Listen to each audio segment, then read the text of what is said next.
there's one thing that Slowpoke himself said, is that his punishment game is what keeps him away from the rest. He's really good at big Tekken, but he has small punish. From the words of himself at the local, the monthly things.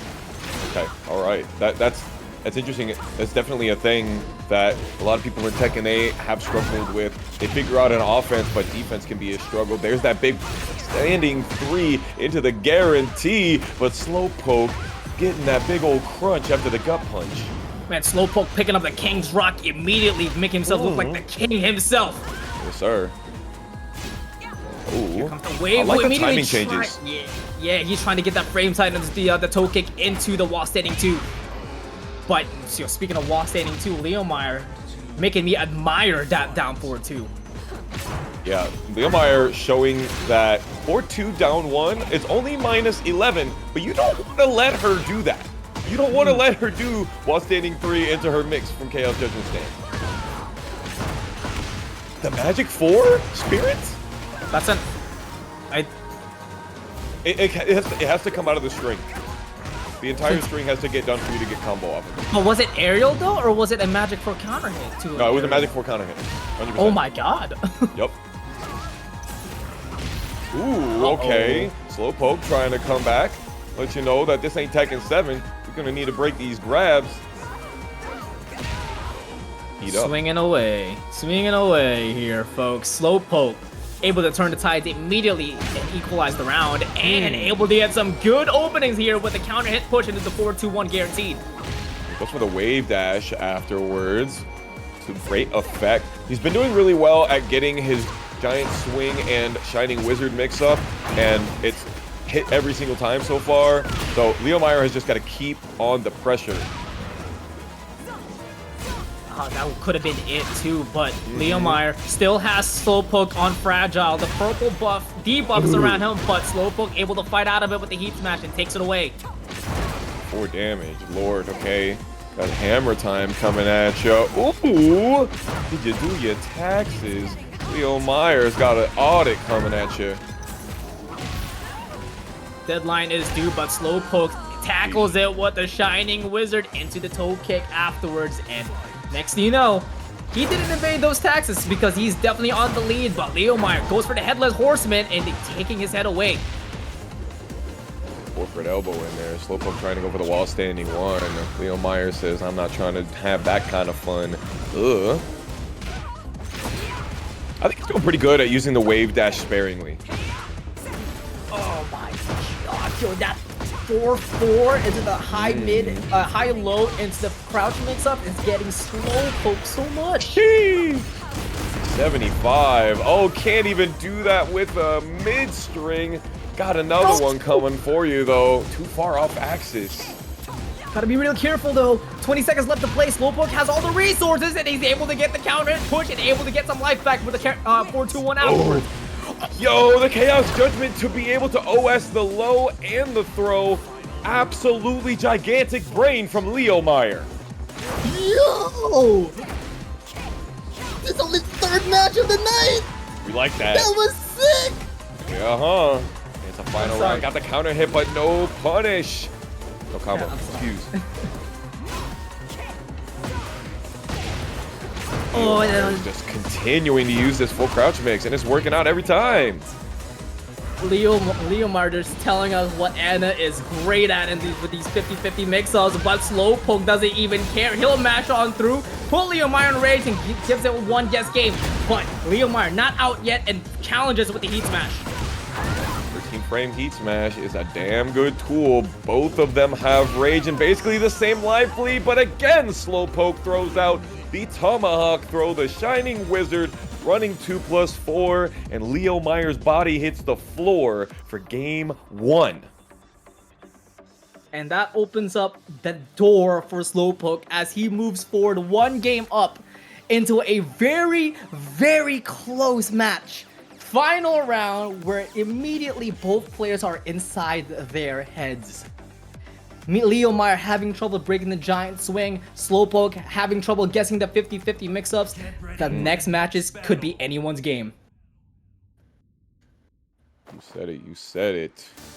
Leomire definitely was using a lot of that Chaos Judgment stance, a lot of the full crouch mix, doing really well with it. And Slowpoke basically could not have a throw get broken in the first game. So he keeps going on with that. Might be able to get himself a dub. He's definitely switching it up from the throws now, going for straight offense, not giving any space for Leomire. Oh, finally, the Tijuana Twister gets broken. Nice patience there, but Slowpoke adds more pressure with the Heat Smash and does the cancel into the Giant Swing, and that spells out the round. Oh, yo, by the way, big shout outs to my boy, Dr. Clown, PhD in the chat. Hope you're doing good, AJ. That's my boy right there. Clown, yes, sir. Now you only get 25 damage off of this, off of the powerhouse shove, but you get heat, and that's just so strong for King. It's crazy. Yeah, there's a lot of benefits from that. Wall splat, heat, health back, some frame side counter hits as Slowpoke demonstrates, and Leomire in trouble once again. You can't stay down forever as Slowpoke will catch you and bring you here to round 3. You hit combo 70 damage. That is kind of a crazy thing to see. Literally just did gut punch into the Shining Wizard Ender, and that was it. But that's the strength of the 6'5" luchador orphanage manager we got tonight. Doing it for the kids as he gets another count hit shove. Leomire with the Mrs. Santa Claus fit, trying to let you know you've been a bad boy. You getting cold. You getting an L for this round. Yep, Leomire extends gameplay, stays alive. Keeping it more simple, but Slowpoke gets caught stepping with the Headless Horseman. Once again by Leomire, and next you know he gets it Engager hit with a 4-3-2 and breaks the balcony. Exactly what Leomire was looking for, and yeah, that 4-4-2, that Headless Horseman has been great as an approach tool for Leomire. Slowpoke, stop just standing there. Do something about it. Nice break as well for Leomire. He has all the resources, but that's gonna get stiff, but Leomire doesn't get the punish. Okay. But he does get those ankles with the right hand sweep. It is set point versus survival point. Uh-huh. Ooh, wow, that low, that kind of like stature kick toe tap puts you really far away. And what a step as well. Not let this man, again with the Headless Horseman, Ichabod Crane style. What about this pain? Bringing the pain here. Slowpoke able to take the debuff away, but presses on the second hit of the Heat Smash. And that brings the advantage to Leomire as he brings us to game 3. First game for you tonight. We like that. How you feeling, chat? Slowpoke versus Leomire. Who you like? You like the King? You like the Anna? Who are you looking for to be able to take it to get to more of winner's side? Now, Spirit, thoughts. How did Leomire come back from that one? He forced his 50-50s again. Okay. There was just the first The 4-4-2. the first 2 rounds. Yeah, the 4-4-2, 3-3, 3 down 3 into the 50-50 mix-ups, and then when he was on the wall, he dismanned, kept it simple while standing 4 into stands, not doing anything, and repeated. Just constant repeated defender. Shout out to Steve for getting that. But man, we'll see how Slowpoke's able to readjust that, because that was an 0-2 comeback. It was definitely a big one right there. Slowpoke, we saw him do a lot of twitch ducks into jab, into punish, rather, or punishing jab. Oh, what a great float right there from the Heat Burst, catching Leomire aerial. Ugh. But you catch Slowpoke around it with a 4-3-2, and Leomire is on fire as he's able to take the lead once again. Perfect. Slowpoke missing 2 big whiffs right there, and Leomire still sitting with a full stick of butter. Man, what did I say? Leomire going back to the blueprints, forcing the 50-50 mix-ups, and Slowpoke gets caught ducking out of the while standing 2. And exactly what you said, Slowpoke is losing on punishment right now. Dude, that heat match is really good at taking the turn back. 13 frames, high crushes. 13 frame high crush. It is -5 on block, but there's a lot of pushback for it, so I would still say it's like amazing. Didn't want to go for the 4-2 down 1 to be able to get an entire launcher. Wanted the heat. I respect it. Oh no, if he did 4-2-1, that definitely would have hit, but with it being back on, that was a high, so Leomire was in crouching state, and now he's definitely on this crouch state because Leomire forcing yet another 50-50 mix-up, and Slowpoke is falling apart, but he's able to revitalize himself here with a 4-2-1 heat dash. Come on, Slowpoke, you can't be the only Central Floridian that ends up on stream tonight that doesn't pull it out. Let's get it done. Damn, that move has range. Yeah, it does 3-3 once again. And there it is. The mid out of the full crouch catches Slowpoke as Leomire. Heihachi's design in this game. I love it. I love it. Same. I think he's the dopest character. With the Strider outfit! Ooh. Yes, sir. We like those. Man. Hey, Blaze, you be careful. He might throw out the orbs. Oh my god, never mind. He's gonna throw it up from forward for 1+2. Able to get himself engaged. And Lucas already looking in trouble as he gets swept all the way to the wall. And then into the thunderstorm. He forgot. Blaze 6 is blazing with that heat still. Lucas trying to push him back into the wall. Blaze 6 is totally fine just backdashing into it. Oh. What? Yep. That's Heihachi. This kill though? No, it will not. Lucas got a chance. He's gonna punch the 1-1-2 with his own though. Classic. This is an absolute classic Mishima punish 1-1-2 with 1-1-2. He's a true Mishima. Ooh, I like the while standing 4 spacing trap. Oh, he could have went over that too. We got 10 seconds left. Unable to finish the comeback. Blaze finishes it off with a normal jazz and secures the round. Okay. Lucas starting off with the power crush at the beginning here, and yeah, I think that's what he was going for. Instead of 4-2, he might have been going for Demon Paw. Let it go. Remember, you can now buffer moves at the beginning of rounds.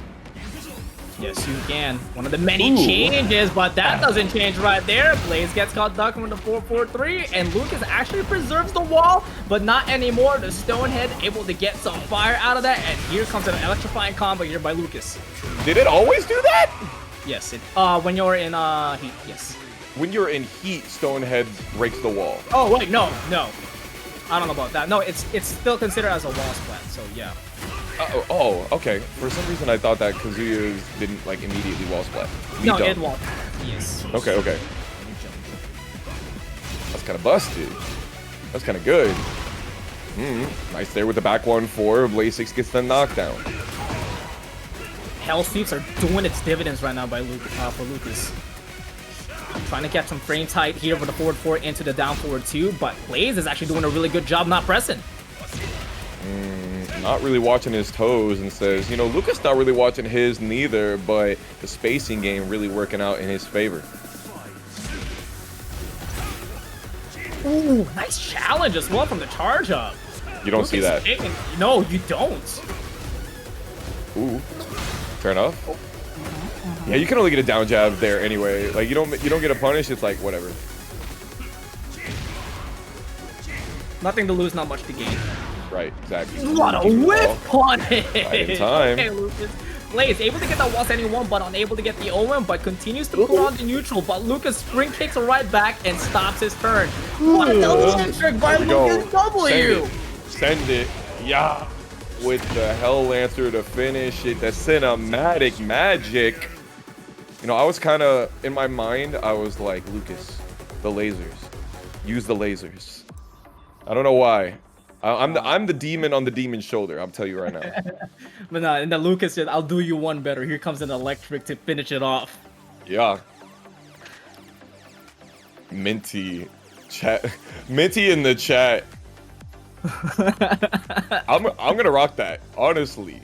Slow and steady. Throw him back into the volcano. That went to 0 to 100 real quick. Bro, she honestly, you know, it's the way it is. You know, she feels the energy, especially when it's your homie. out there, you know, it's always hype, no matter what. Alright, Chad, this All is hella colorful for me. Who's Ooh, the bad man custom. Oh, it is Batman. Yes, you're sir. correct. Okay, Blaze 6, hold on. You said you're glazing the boy too much. Magic has really been working out for Lucas. Like, he's not getting the down forward 2 counter hits afterwards that he's been looking for, but they've been good to, like, stop the bleeding. Yeah, Blaze heard you there, and I was like, I'll show you one. Ooh. Electric here, but Lucas shows us the reaction on the down back 2, able to punish it with the wall standing 2, but Blaze doubles down on the electric, but drops the combo.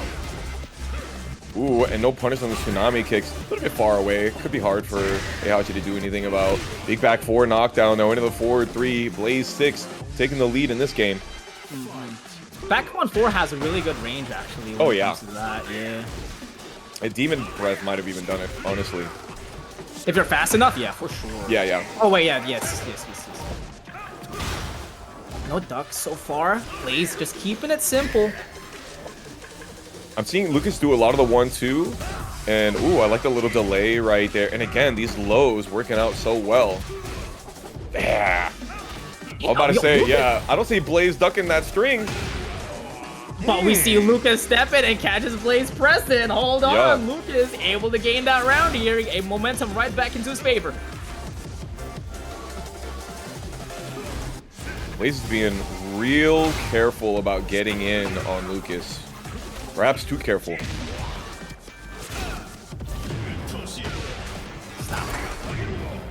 Right back okay. at ya. Fair enough. Yeah. Off with me. The Keisuke. Oh, you forgot about the We're third going hit. down. We're going down to the Gargoyle's perch, and Lucas is about to show Blaze who's the real demon is. Okay. A little bit too much reward. Minus 19. But it was too late to be able to recognize it.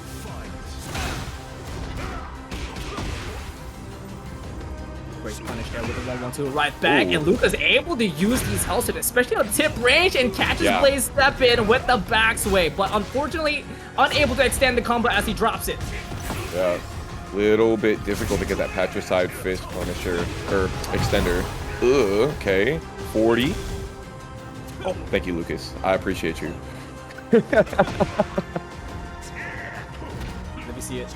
No, you're not gonna see it. We were expecting the demon scissors, but I wanted it. The Stonehead shows that rock. We cannot sit here and pretend that it's not. Arslan Ash says that Lars is good in pools and good in kind of like top 24 and stuff like that, but eventually you're playing the player. And let's see how this works out here. Kaplurf actually not on the Jin. He used to play the Jin. I think he made 3rd or 4th at Frosty Faustings with it. Really showed out very well with the Jin, and instead on Kazuya. Wrong guy.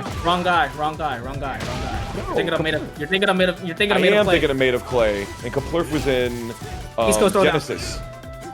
No, I will look it up later. After this game. We'll come back. We'll see who's right. Ooh, big running one. RunningJoke continuing to run this joke. Kaplurf has resources to make this comeback. 20 seconds left to play. He's definitely done it before, but unfortunately, it won't be this round as RunningJoke punished it with the wall standing 4.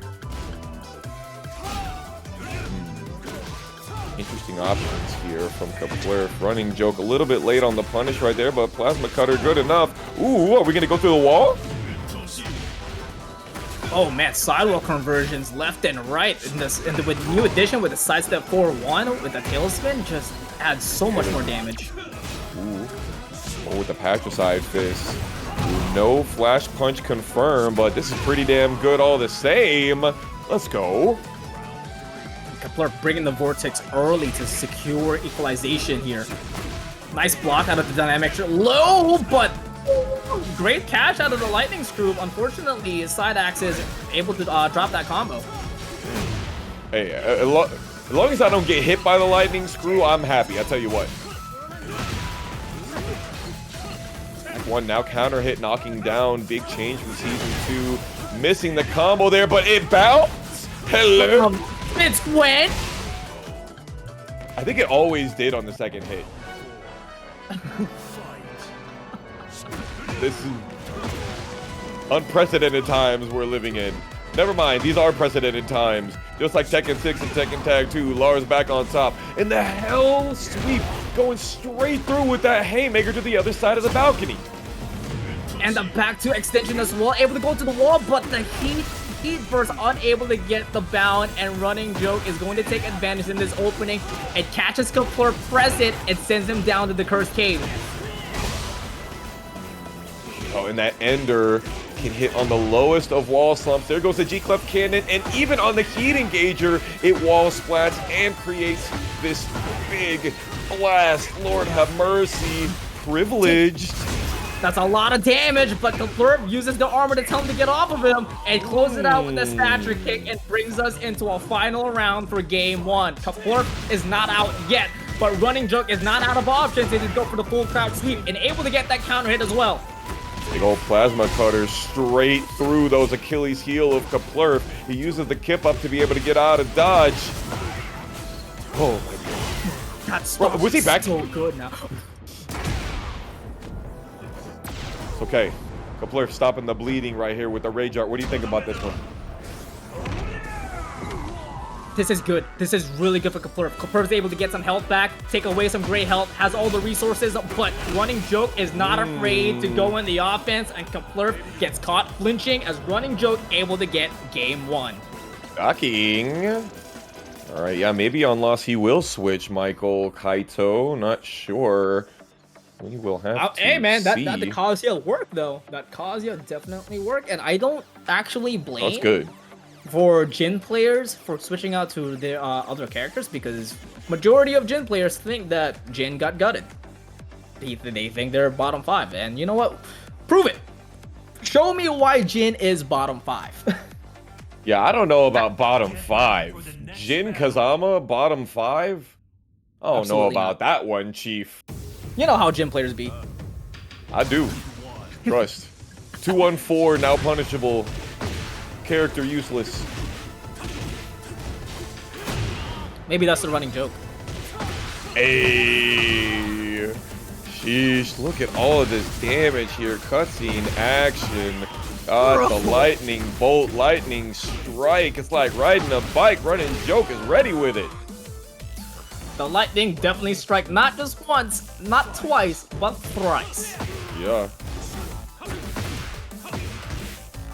Block as well on the shoe shot for Kaplurf, able to get some damage in, now going for his own lows.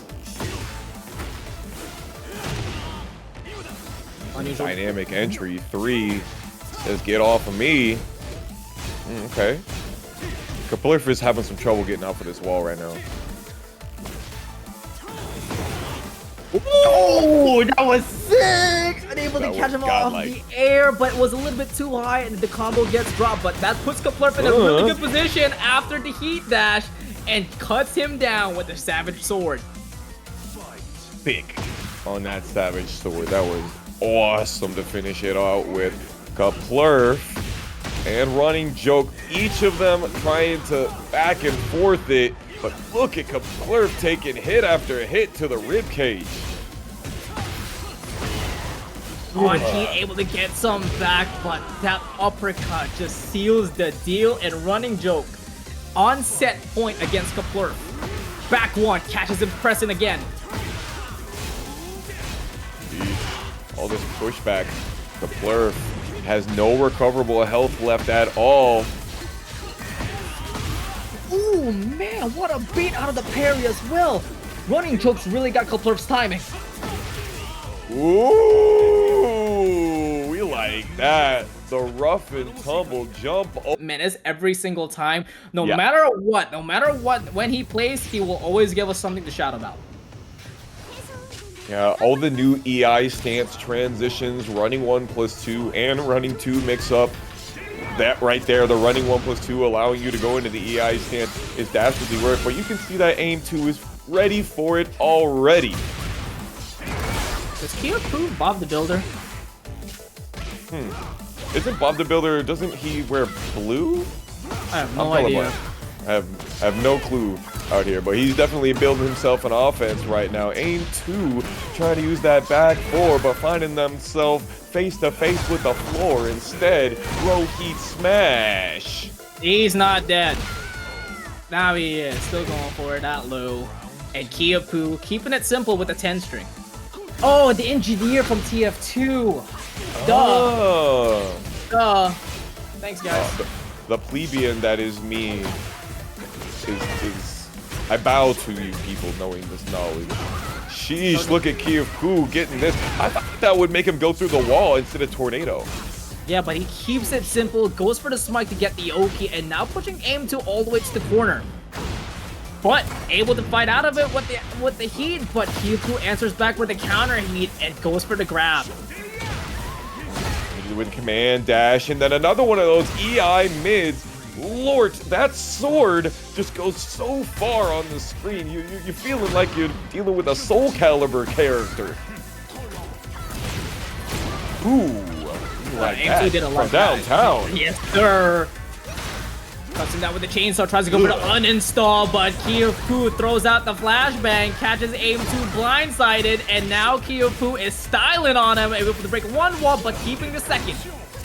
Who launched that? That is absolutely punishable. Get something more off of that one. He tried for another one of those 1+2s, trying to be like Farzine and combo breaker. What do you mean? Another one. That's what he meant. You're going for the low.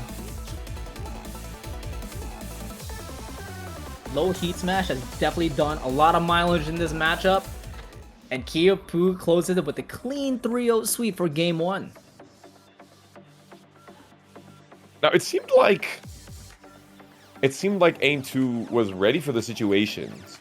Like we saw lots of long range down threes to catch the counter hits out of like the gun. We saw the very first interaction wall running 1+2 into the EI stance transition. Big sidewalk to be able to get out of the way. So it's not as if Aimedtwo is not there with the matchup. We are seeing people playing, they're playing chess knowing what every piece on the board does. Yeah, keyofpoo looking to get that checkmate real quick now. But Aimedtwo still not out of it yet, but damn, keyofpoo is definitely that type of player, is not afraid to go on the offense no matter what. Absolutely not. There goes a down 3 counter hit. Aimedtwo missed a little bit of the guaranteed hit on the first interaction, but gonna keep it going forward with the Hello World. Ooh. That they're going around 80 days around the world for sure.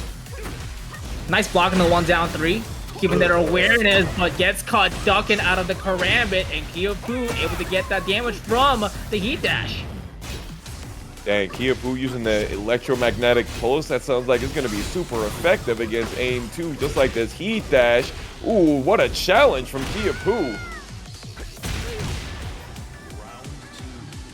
Keeping it classy, ending up with the 10 string here because there is a low in the end of that. Be careful with that, folks. But damn! But keyofpoo tells them to stop with the bullet as Aimedtwo tries to close the distance, and keyofpoo able to get the reward faction. Yeesh, look at all of that, and the spike as well. Tough to deal with the EI. But there, the back 3+4. Aimedtwo is back in the driver's seat, it's looking like. Yes, sir, and able to step as well, catches keyofpoo, exposes it, and saying hello to the world once again. And you see, you only get 29 damage off of that Hello World, but it will wall splat. That's the most important piece of it. Can keyofpoo finish it out here? Chooses not the Rage Art. 360 on it. That's 3D for you. Aimedtwo able to wake up properly and able to evade the EMP. But damn, unable to evade that low though. But keyofpoo able to keep their awareness and punishes it with a wall standing 1. Sheesh. Oh yeah, whiffing the first hit of the string to make sure that the rest one gets caught. We got ourselves an Oki enjoyer out here. Aimedtwo is struggling to get off of this wall right now, but finally gets the quick trim. Why did it block from that far away? You see how far that was crazy. It was perfect. It was perfect spacing. Aimedtwo did that perfectly. Good God. That was nasty. Okay, keyofpoo running down Aimedtwo.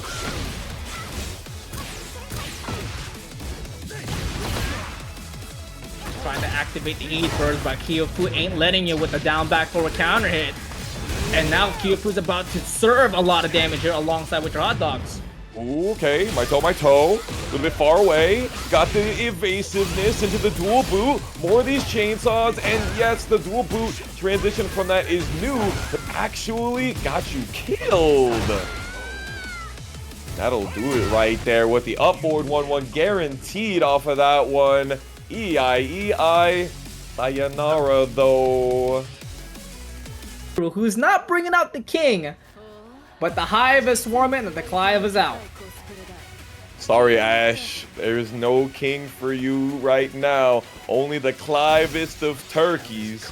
We got Tomoriru on here. And of course, Joonya rocking the character that Spirit and I said as soon as we saw him playing this character in TNS 9 last year, we were like, bro, this is your character, man. It ain't Katarina, but hey, this definitely fits in the glove.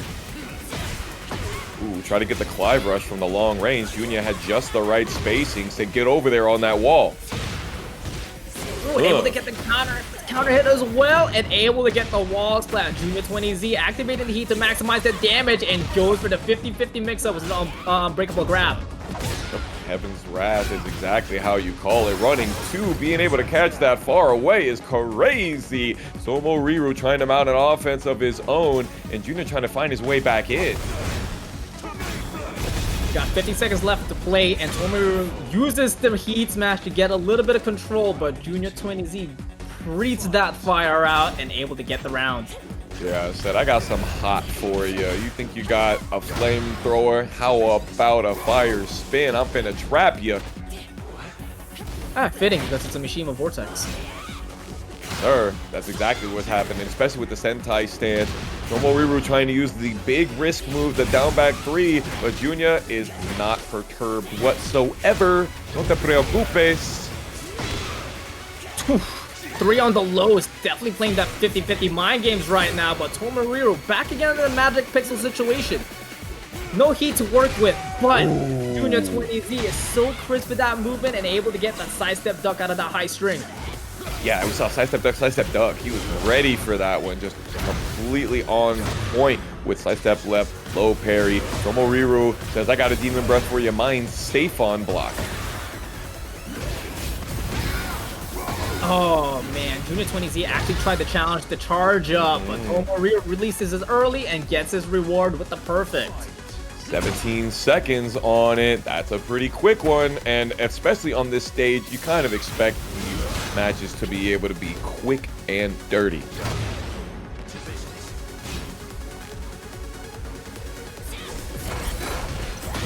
Look at the spacing that Tomoriru's sitting at, right? Spacing that's good enough for his Clive rush, but spacing that's bad for Sentai stands. Yeah, and actually really smart for Joonya. As soon as he closed the range, he actually goes for the armored move out of that stance to absorb the offense that Tomoriru is trying to play with that keep out. Ooh, Tsunami kick not punishing there is unfortunate. Tomoriru tried to go for the forward 3, but nothing doing for Joonya 20Z. Getting the punish right here. Turning the heat on. Trying to get some extra time out. Yowza, that was a great power crush. Yeah, the wind up out of the armor as well. Tomoriru tries to go for the Knight's Gambit one more time. That trying to gamble it away. Tries to go for the Blue Bolt, but Joonya 20Z able to backdash and dodges it and punishes it with the cartwheel. Joonya able to escape catastrophe, moving on to game 2. Bro, you said the blue bolt, but honestly, Tomoriru got blue balled right there. He tried to go for the low, and Joonya 20Z just got straight over it. Long range approach tools, they're mad linear, but when you know your opponent is gonna throw something, it's exactly what you need. Perfect, perfect, perfect. Now the question is, do we see the king? I believe we do. Yeah, I would expect it. This man is about to wake everyone up with these wake-up giant swings. Get ready for the next battle. Oh on yeah, the way let's home. go. Let's go. Let's go. Yes, sir. Now, I'm we so- saw a lot of conservative play right there. Honestly, it feels like Clive is a fantastic pressure character from all ranges, but I think that King just suits Tomoriru's playstyle better. Conservative, capitalizing on important singular moments. Alright. Ash, they heard you, man. Let's hear that snarl coming out. But Tomoriru gonna play it patient as he could, just like what you said, and able to punish it as well out of the Zentai stance. And Tomoriru, one giant swing and the counter. Huge amounts of damage off of just that one throw. Joonya trying to go for the homing move, but it just can't catch Tomoriru. Defense is off deck.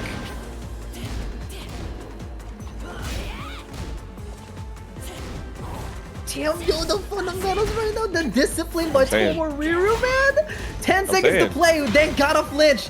Tomoriru not doing anything and is. catches it with the push. And Joonya goes for the Respect. wake-up rage art, but I respect it. Tomoriru catches the bait and punishes it with a back 1-2.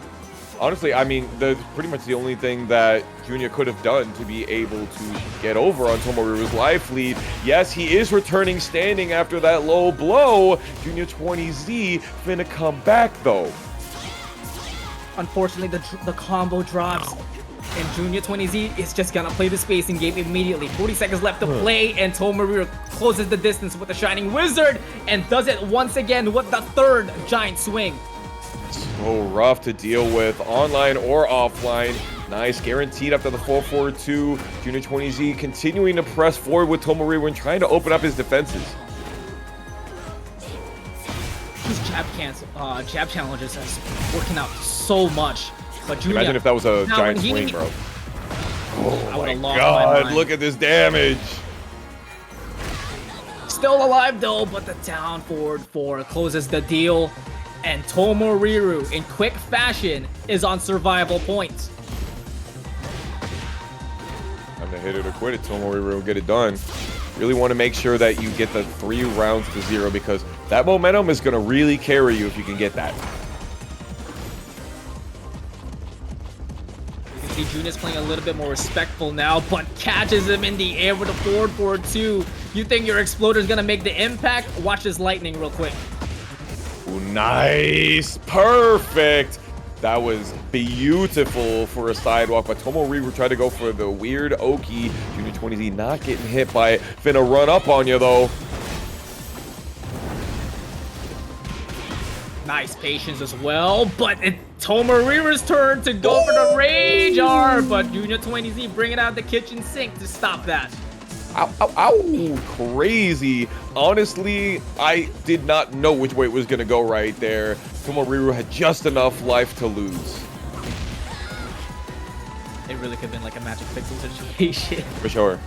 Ooh, goes for the step, but unable to get the counter head down for a 2-1, and Joonya 20Z wasn't expecting that. Tomoriru was using to the backdash, and then just immediately when you don't want to press says, take this giant swing, Shining Wizard mix. So tough.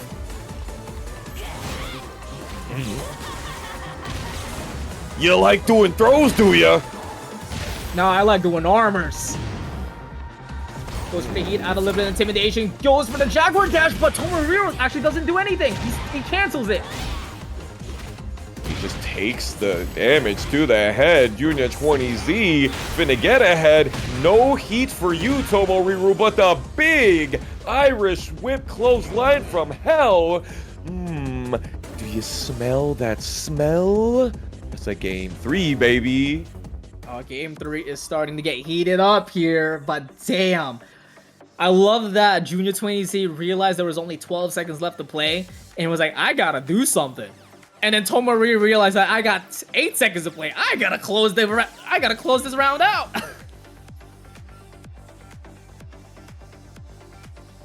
That was tough. I think we said it before the game even started that Tomoriru's laid-back style, especially on the Infinite stage, really works better when he's playing King, and it's the quintessential grappler situation. You need 3-4 hits, 3-4 combos. I need 3-4 grabs. Get ready for the next battle. Everybody was kung fu throwing. That is genius, Marth.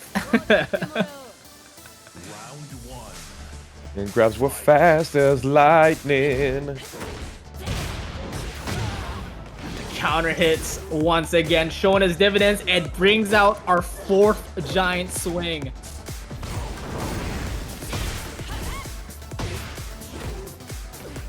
Another one, and they're homing in heat. And notice he gets heat back for being able to get the throw. Damn, that's so long range, that heat smash, so hard to do anything about. Oh man, catches while Joonya's activating the heat burst, and Tomoriru dishing out these giant swing like it's a buffet because we are in plate number 6. That's crazy, bro. If I got hit by 6 giant swings in the same set, I'm gonna need me a new dentist from how much I'm sucking my teeth at the screen, bro. So sweet, but feeling the salt from the players as well. Joonya playing the spacing game and able to get that jab counter with the 1-1-2 completely. Yeah, I like that. Trying to catch Tomoriru pressing on activity, trying to make him press from that long range, and yet again the Jewel Snatcher while standing 1. Ooh, that was a lot of damage, but Tomoriru gets a lot of it back from the heat engage. Yeah, a couple interactions left. He's about to have the life lead as well, able to trade, but Joonya 20Z falls apart after the follow-up, and we are on set point for Tomoriru. 1+2-1, huge amounts of damage on that one. Joonya trying to get the spacing just right, falls into the shove, but luckily gets away with murder. Tomoriru, though, turning on the burner. He's hearing the voices in his head after that RKO, telling him, win, go to top 24, but Joonya 20Z gets caught present once again from the throw, and Tomoriru brings out the pile driver. Well, careful. Look at Tomoriru just sitting back, composed, holding back. Oh! That backflip caused a lot of damage for him. Tries to get that heat engage down for the 1-1+2. Tomoriru still looking good with the life lead and trying to step away from the wall. You gotta be real careful here. He's not in the life lead yet, but he's been putting on plenty of pressure, and yet the 7th perfect 7 giant swings. And you know my man Tomoriru is not finna press nothing right there. The no round brown and takes Joonya 20Z down. Damn. Solid with our top 24. We'll be bringing you that information soon. Ooh, boy, this game gave me a jump scare. I don't like that one bit. I got PTSD. Trizzy, take him out. Take him out. Yeah. He's like, I'm the only one that does jump scare customs out here. I need Trizzy to bring back the Bugs Bunny, to be honest. The Bugs Bunny versus Akuma is diabolical. Yeah, that would be sick. Honestly, I'm not sure who takes it. Oh my god. Trunkiez going up to the Acme, though. TrizzyTheRapper immediately getting the kneecap counter hit. Goes for the old school. Okay. He's using that flea a lot more. I like it. I like it. Can't charge too much and goes for the flashing steal, thinking that he was gonna jab out of it and take the turn back. But Trunkiez, man, you've mentioned it earlier how the way he's just so disciplined when it comes to that. One of the things that's so good about Heihachi is that he can make Yoshimitsu want to flash. Like, after forward 3 gets blocked, you're pretty much in a situation where if Heihachi does literally anything, you're getting flash. But if you don't go into the stance transition and press a button, you're in trouble. Ooh. Full crash down forward 4 here for TrizzyTheRapper, trying to make some songs out of it. No heat, but has rage and a lot of great health to recover, and now has the wall splat to work with. Yeah, that's the second one. And, you know, I feel like Yoshimitsu players are too afraid to do back 2-1 on back turn. I don't know what it is. They just be doing back 2-2. They hit back 2, which is the correct button. And then on the second hit, they don't go for the thing that will launch it to like 90 damage. I don't know what it is. Scared money don't make money. That should be launched also now. Yoshimitsu Tsunami Kick? Yeah.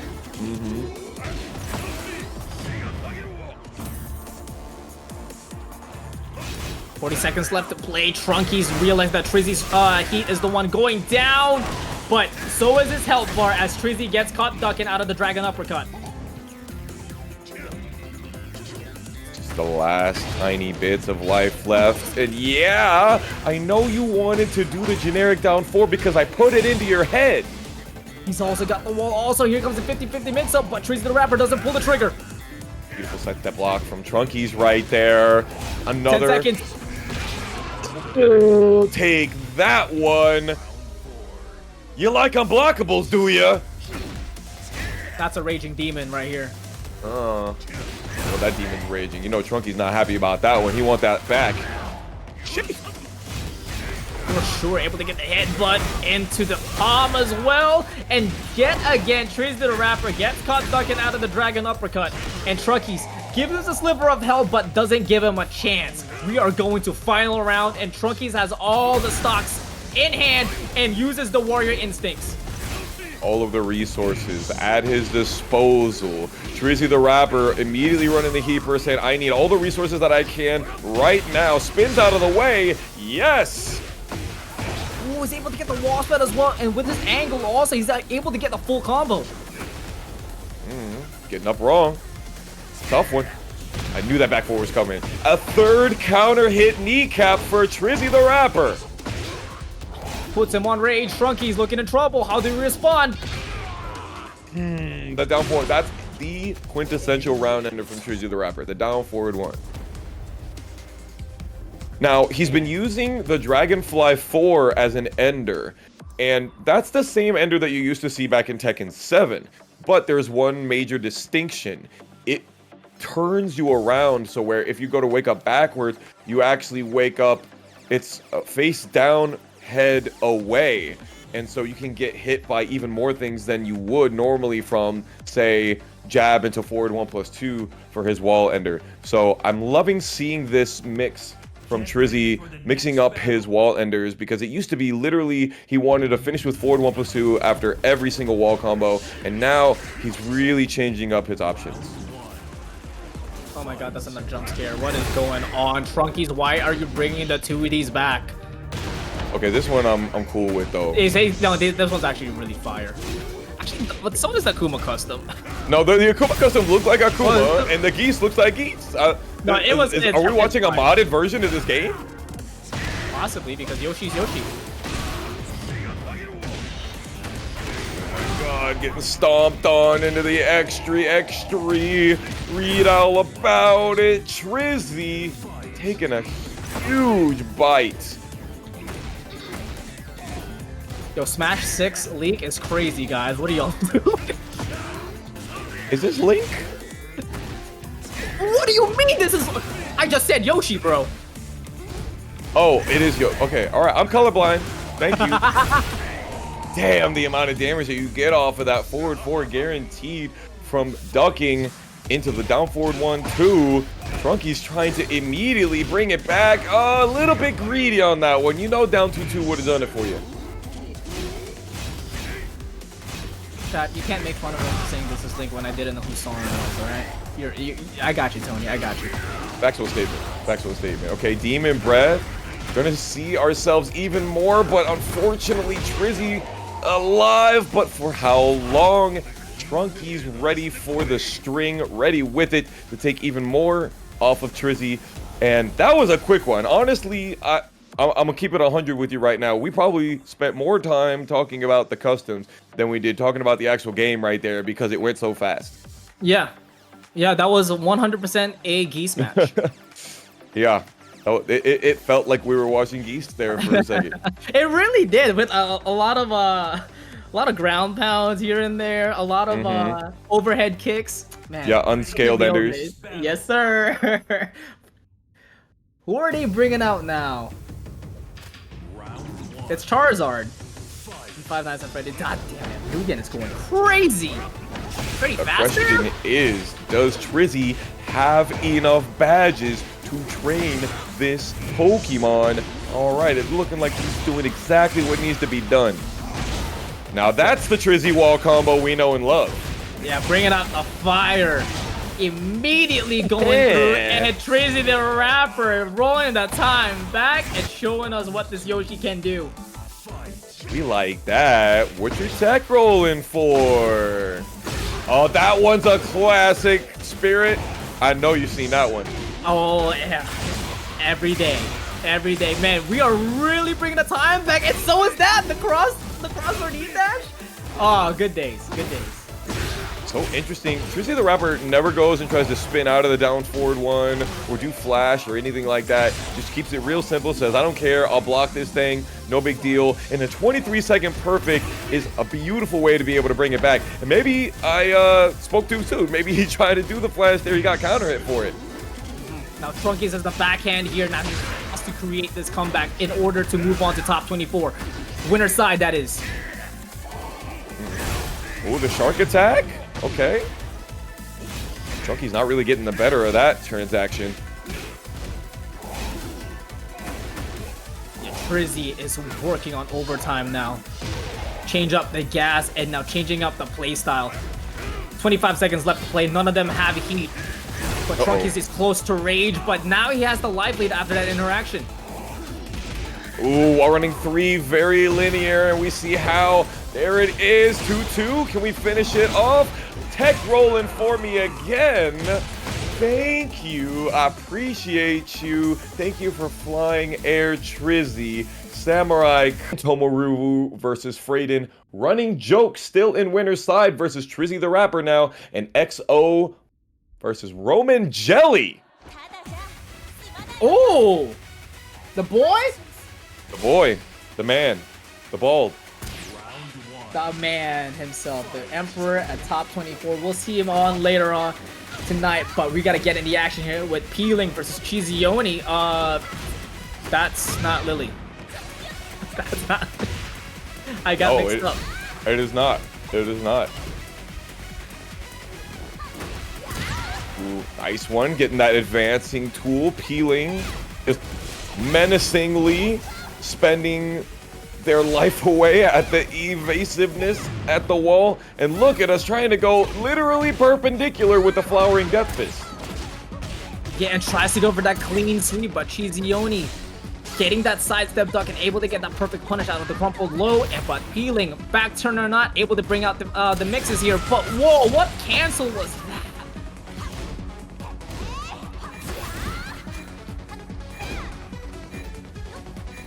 5 seconds in, come in, but CheeseYoni able to get the strike and closes it down. Got herself Josie versus Lily here. It's looking like a completely different game. CheeseYoni says hello, world, hello to my pressure. Wait, you think this is Josie? It's giving Josie, is it not? Bro, it's giving me Mr. Krabs vibe. Mr. Krabs is crazy. You might be right, bro. You might absolutely be right. I deadass think this is Mr. Krabs. Bro, the whole boo boo bop. Ugh. Send it. There you go. That was excellent usage of the wall blast right there. It's 100%, bro. Are you feeling it now, Mr. Krabs?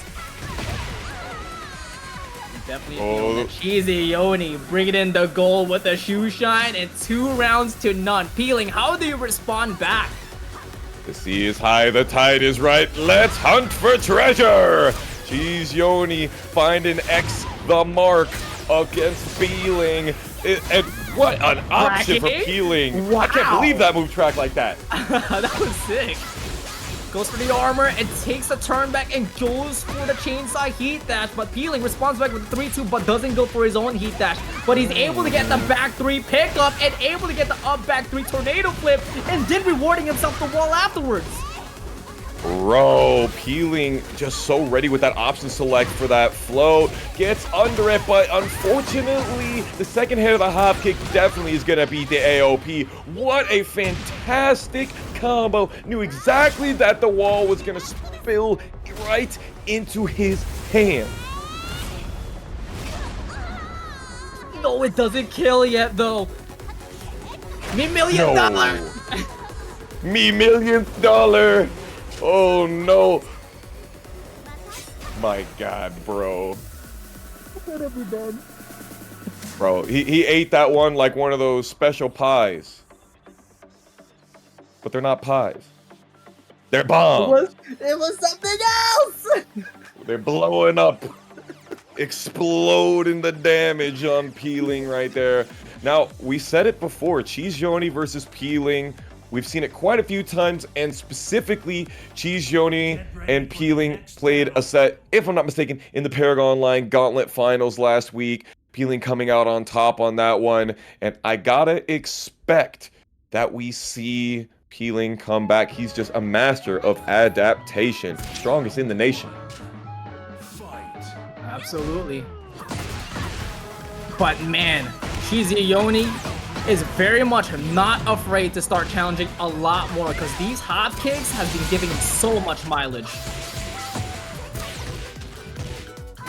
Ooh, what a conversion. I cannot even.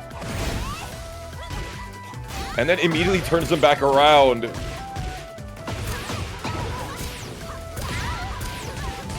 Damn. That's a combo extender now? That's insane. That's sick. Look how careful CheeseYoni is being. I'm not going to press into your AOP. You're going to have to do something with it. And it wall splats from that far away. What? Yeah, Peeling actually tried to challenge it with a single jab and paid the price after the heat smash and tries to go for the down back two, but it completely whiffs, and CheeseYoni able to get the hop kick and tries to go from side to side mix up, but unable to get that challenge. CheeseYoni spending all the heat to keep Peeling with their back to the wall. Both of the players not feeling scrambly at all, just really compact, really conservative. Ooh. Four down forward, two in the air, but unable to get the conversion here by CheeseYoni. But Peeling still on a good position here as CheeseYoni slowly tries to whip it out of the corner, but there we go. Successfully finally done so, back four, and able to get the simple punish. Ooh, the down four catching right on time, but unfortunately off axis for the second hit. So much recovery. Oh my God, that was... I lost breath. I lost a lung gasping at that last interaction, bro. You had another jump scare moment. I did, absolutely. CheeseYoni trying to go for the heartbeat disable, which apparently hits one frame when you're trying to get up. Oh, gets the sweep. Okay, magic four. It gets him off of her. 35 seconds, tries to go for the hop kick again, but doesn't commit. CheeseYoni, you spend it on me, life bar.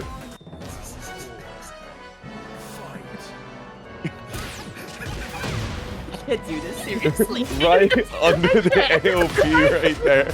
Ooh, nice back 3+4. Get your ass off the floor. We juggling over here. Not gonna get the best wall splat. Never mind, it was mad good. Hello rolled once again. Hello, Krusty Krabs, as Peeling looking a little bit crusty as it is able to get wall splatted, but trying to answer back with a heat smash and goes for the armor and says good night, world. Ling, Krusty, I'm gonna tell him you said that. No big punish. Never mind. Pretty damn good. 33. We like those. CheeseYoni gets the trade. Just one more hit, and CheeseYoni is saying, "You're gonna come after me." That was crazy. Doing a high on Peeling. Right here, right now, top 24, Tomoriru versus recently sponsored STG, Fradin. Let's go. Let's go. Texas stand up versus New York's Tomoriru. This King outfit is fire. Absolutely. Bro, he looks like... This is like the most brawlic I feel like I've ever seen King. It's giving. Ugh. Alright, Ash, that's your snarl. You're not getting one from me, though. You're gonna get one from Tony. That's a damn shame. Damn, hitting the side of the octagon. Genmaji Temple, top 2 songs on this soundtrack, if you ask me. Top 3 visualization also. I think this stage is beautiful. Yo, so sick. Yeah, it's giving Dragon's Nest. But poetic, aesthetic. Yeah. Into the boot, down back 3 to get the follow-up as well, and Fradin trying to get a little bit of peace into it, but Tomoriru brings the violence with a full crouch down forward 2, and that's gonna spell the round. Tomoriru 2 rounds to none. Yeah, he knew that Fradin was going to go and try to approach with some like jabs, big highs. One of the things that Hwoarang struggles with is approach tools, and a lot of Hwoarang players like to use these lows, like to use the jab strings like we saw there yet again to be able to try to get in and get into some flamingo pressure, and Tomoriru is having none of it. You know what? He may not have none of it, but he's gonna take all of it. Counter hit, push, 4-2-1 into the giant swing once again. Fradin trying to bring a little bit of darkness into it with the black kite, and now adding a little bit of fire. Trying to get this comeback in, but you know, the swing of momentum is upon us. Was that number 3 or number 4 for the giant swings right there? That was 3. I think it was 3 as well. Chat, help us remember if that was 3 giant swings or 4. I'm thinking that we may or may not be seeing something pretty similar from what we saw in Tomoriru's last match. I think I'm kind of getting the idea of Tomoriru now. Yeah. Go ahead. Lay it on me. Obviously, on the first match that we've seen on tonight's stream, it was usually giant swing against Joonya. Yeah. Now against Fradin, it felt more Shining Wizard than Giant Swing. Maybe it's because he wants to mask his grabs all the time and add a little bit more layers to that 50-50. Okay. I feel that. Especially online, it's so difficult to be able to deal with. And now in Tekken 8, we have that instant wall running that is much, much easier. So it makes King even more dastardly. Fradin gets the giant swing break that time, tries to go for the running 3, and Tomoriru just pushes him off on 45 damage for the float.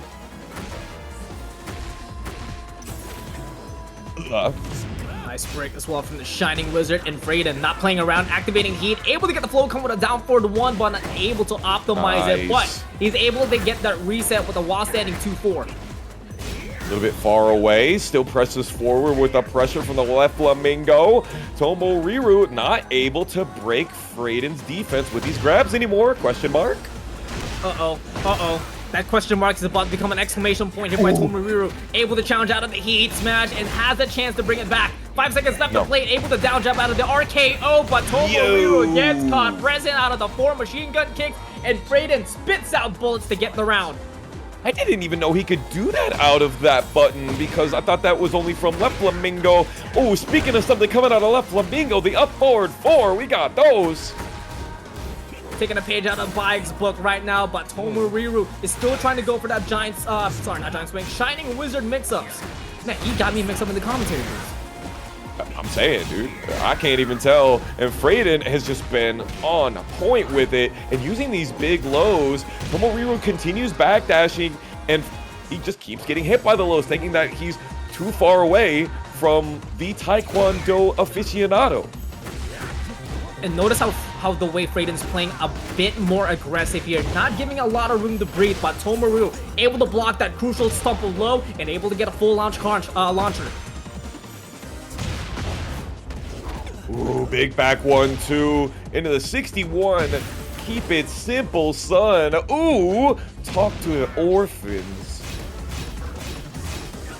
No. Punish! Let's go. Nice patience there out of the alley kicks. Can't take me away from the classic. This is going to be huge for Fradin. Able to get some health back and bringing in the violence out of the Peacekeeper. The heat dash is going to add a lot more damage as well. And I love that we get to use the Hunting Hawk filler. One of the most dope moves to ever come into Tekken. A Tekken 3 classic. And then we get the Rage On off the end of it. Sick ass cinematic. Can Fradin finish it out here? Too far away. Careful, and goes for the hop knee, but unfortunately doesn't work out. Fradin, quick 3-0 back, and we are going into a final game for our first top 8 qualifier of the night. Second top 8 qualifier of the night. CheeseYoni versus Ling was our That was first top top 8 8? qualifier. Yes, sir. Oh God. I'm saying. It's going fast. Yes. Oh man. Yo, high octane action here at Tampa never sleeps. We have 791 viewers here in Twitch, and we got 188 viewers in YouTube. And welcome to TNS number 65. I hope you guys are having an amazing time as much as me and Fox Get are. ready for the next battle. Ooh, and this just in, Cosmico RPG letting us know that Kaplurf eliminates RV Chris 2-1. That is an upset update for you. Kaplurf is feeling it right now. Good luck in the restaurant and good luck against keyofpoo. But back into the match here as we started off stylishly with Tomoriru slow parry. Spacing between these two is so important. We're seeing Tomoriru really like range 2 so that he can set up these running mixes, and Fradin is like, fine, I like range 2 as well because it allows me to make you think that you're too far away from my legs. Tomoriru's been blocking low quite a bit though. Ugh, doormat. That was sick. That was absolutely sick. Jab into grab to deny the Jaguar dash. Because it's going to be guaranteed because it's an armor state. Speaking of armor state, we just got a little bit more chunkier with that $80 contribution. Amari Sleepy getting us awake here. Thank you so much for your contribution, love. Hope you're doing a lot better. Gracias, Mari Sleepy. Thank you. Can never sleep on that girl. Okay, Tomoriru getting cooked over in this corner, and Fradin using those flamingo jabs quite a bit. Damn, no launcher. We don't get a launcher, but we do get a rage art. This isn't going to kill, but the position that's going to set for Tomoriru is prime. Okay, the situation is medium rare for Tomoriru, though. Another alley kick finisher. You know he a real king main. Can he do it again? 2 rounds to none, and Tomoriru is on set point. Nice step out of the Shining Wizard here, and nice challenge out of the Black Kite. Ooh, big one. Another giant swing, this time hitting. Ooh, I thought it was going to hit the wall. Fradin getting away with it. Yeah, I think he also thought about getting hit by the wall. He didn't tech out of it, but immediately goes for the heat burst to add a little bit more chance into it, and he's able to get the heat burst wall split, but doesn't optimize. And Tomoriru responds back with a 4-2-1, and now he's so close to get the life lead. Running further, a little bit of the princess pillow situation. The corkscrew spring kick is not working for Tomoriru out here. Shaky. Fradin stays alive, extends gameplay. Tomoriru trying to go for the grab game, but Fradin's throw breaks has been on point. Both of them, honestly. Fradin heavily using the right flamingo 4-3, and yet again Tomoriru running at least 5 giant swings on him. Ducking? This is trouble right now. 3-2-2 into another Jaguar dash. Not ducking the second time though. Nice step out of the heat dash for Fradin. He has a chance though. Unfortunately, side axis drops the combo, and Tomoriru responds back with the back one in the air, but unable to optimize that as well. But that is going to be it as Fradin goes for machine gun kicks into the high, and Tomoriru. Never forget that he is the robber. Okay. You say he a gladiator as well, but you're definitely right. He's definitely robbed quite a few on his stream on that thing. Let's see what EXO has to say about romanjelly style. Trying to step out of the heaven and earth mix up, and EXO immediately realizing it and goes for the homing. Yup, 4-4-2 catching. Counter hit guarantees the horse 2 heat dash, and that's gonna do it. EXO only taking a scratch off of himself. Big damage. Roman able to get that sidewalk. He was looking for that on round 1, and now he has the corners. He's gonna charge it up, but EXO able to side roll out of there. Got a little bit too far off axis to be able to get the entire crushing wind charge. Can romanjelly stay alive long enough to be able to use the rest of his heat? Oh, he gets caught by the red tape though, and now he's looking in trouble once again on the balcony. He tries to go for the whip punish, but a little too late and a little bit of misinput. We got 30 seconds left to play, but no room to breathe. I believe in the Season 2 change, they made that string not launch punishable anymore. I think it's only -14 now. Again, chat, help us stay on target. K-Dash, I know you know the numbers out there. Help me out. Look at XO putting romanjelly in the corner. What in the... Okay, it had the homing stripes on it. And we saw basically every time he wanted to step out of that mix-up. I'm going to his chat. I'm going to his chat. I'm coaching him. I'll be right back. I'm kidding. I'm kidding. While we're here, romanjelly, youtube.com/romanjelly, twitch.tv/romanjelly. It's our boy. He is that guy and has been really popping off and is consistently pushing out dope-ass content.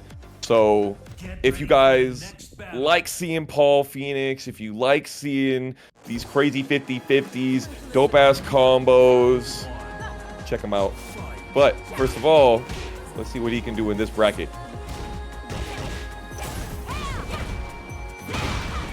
Oh man, so far what he's getting rewarded for is pressing. Nice backdash out of the unblockable, able to get that simple punish with the back 1-2, and now using that evasive shoulder.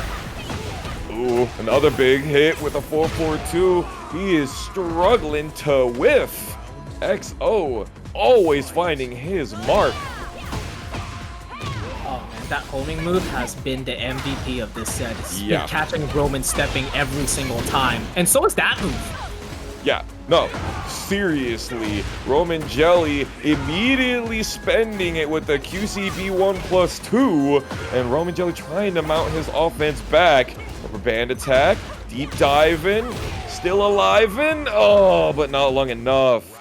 And no longer existent. And just like that, set point for XO to move on to top 8, but romanjelly isn't going down with a fight just yet.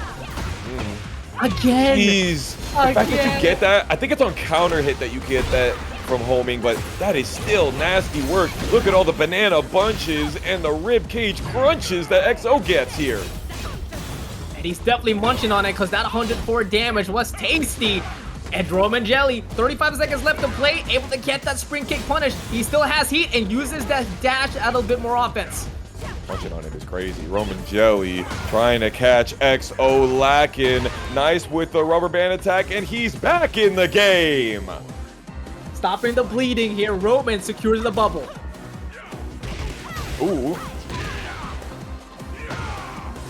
Yeah! The unseen gust, they call that in the move list, and I know XO didn't see that one coming. Half health here.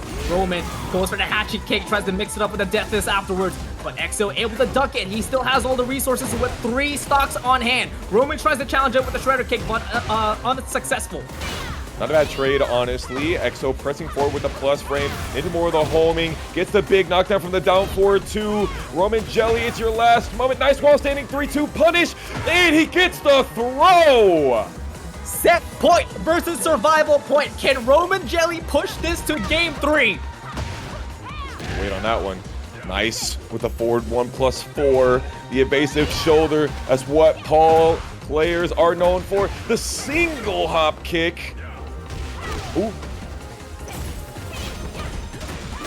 Patient here. Apparently waking up backwards there, gets you hit by 4-4-2. Launch, no launch, show the political storm. I expected the heat dash myself. romanjelly, I'm sure, is kicking himself for that one, and while he's doing so, XO continues on the pressure, puts on that political pounding, and unseats the undemocratic Virgoux out here tonight. Claudio versus Jin. We're gonna purify the devil out of this man. Oh, bro. Guy for the custom. Base. Keyofpoo eliminates Kaplurf. Thank you, Cosmico. Oh, while running too, you whiff right in front of me, and I will smell that fear as Virgoux able to get that can whiff punish at the start of the round.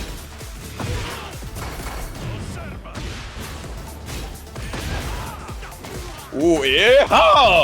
Bro, the Starburst Shoryuken, it's hitting hard. And then the Superman punch. Keeping it simple with a 2-1 for the back 3-3 punish. Virgoux playing the spacing game here, tries to get that back 2-1 keep out, but Divine Exorcist goes for the running 4, and then low parries the LLRK afterwards.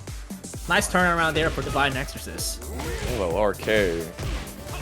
Ooh, Depraved Savagery is the new moveless name. Yeah, but that was 2-1-4-4. Oh, is that LLRK? I thought LLRK was the QCF4. That's Depraved Savagery. That's Depraved Savagery. We're going to look that up later in the move list. You know what? Maybe I should defer to you on this one. I'll give it to you this time because you were right the last time I said that you were wrong. Ooh, speaking of being wrong, you reach, I teach style, big heat dash, but the Season 2 change of having 60% scaling instead of 70% scaling on a heat dash combo, big difference, as well as the 20 damage Hwoarang. Absolutely. Giving you a lot of support. 10 seconds left to play. Virgoux on rage. Divine Exorcist playing as patient as he could, blocking everything but not the black winged uppercut. Virgoux has a chance to close this out. Bro, Back you're to so 1. greedy. 2 seconds in, and Divine Exorcist. You want to talk about greedy? That man committed on the duck. He did that. It was really nasty that Virgoux had rage and was like, you know what? I believe in this combo, even though we're like ridiculously sidewall axis on this corner, but kept it going. There's the Depraved Savagery right there. Virgoux getting that big throw and crazy Oki side turn. Heat burn. Maybe learning afterwards. Divine Exorcist activating the heat and trying to get a little bit of advantage and with some great health back. Ooh. And charges up that new move and able to get the wall splat. Divine Exorcist creating more opportunities for this comeback, but Virgoux stepping away from the trouble and taking the opportunity of his own. The Purifying Pistol did a good job right there, but the manual Sentai into that free electricity sends Divine Exorcist over to the wall here, and look at the pressure. It's almost like a little kind of AOP sort of that Jin gets to have with that. It's not quite as effective, but it's definitely effective. Yeah. I feel like it's kind of, he's like using it more like a backhandle kind of style, but look at that combo from Divine Exorcist. I can do some sidewall combos too. Okay, 4-4, right? Look at the forbidden one. How about you take this knee to your chest? You already know who the best. Oh classic. man, but he didn't pass that test though. Virgoux catches Divine Exorcist pressing off the 1 down 3-4, and then he catches himself dunking again for the 4-4-3. He's missing the rest of these wall combos, but he's staying on top of Divine Exorcist.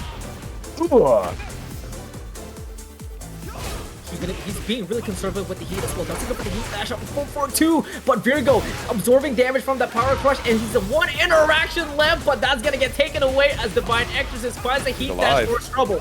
There's no way he's dead here, right? Chat? Oh my god. He still has heat. He's not gonna use it. Tries to go for the parry call out, but almost misses his mark. Round slash Nova. Virgoux has heat, choosing not to let it rip right here. Knows he doesn't have the life for it. No way. Down to the wire. Wow.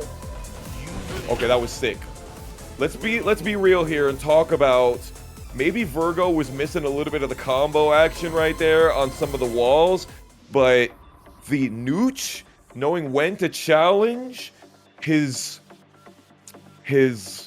ability to withstand the pressure of the matador that is Divine Exorcist, masterful. His round start decisions is really impressive. The way that he's trying to get that call out, especially with the Zen stance, able to crush a couple highs, and then also using that little bit of a backdash into Zen stance into a hook fist to get a perfect launcher. Man, this guy is operating Divine Exorcist right now. Yeah, he's playing on a very different wavelength than a lot of Jin players that we are tuned into usually would. So now Divine Exorcist going for the Clive. Dang, where are all these Clive turkeys coming from? Now, it makes a lot of sense because RV Chris is his rival in the Mexican scene and training partner. So I'm sure he's got a lot of tricks up his sleeve.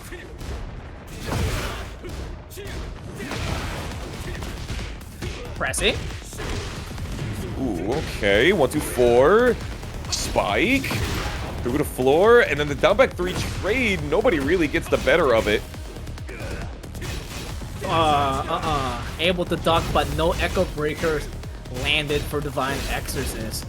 Tries to go for the 2-1 and no heat dash afterwards, keeping it super conservative, trying to get that chip damage, but now his heat has run out and pushing Virgoux all the way to the wall.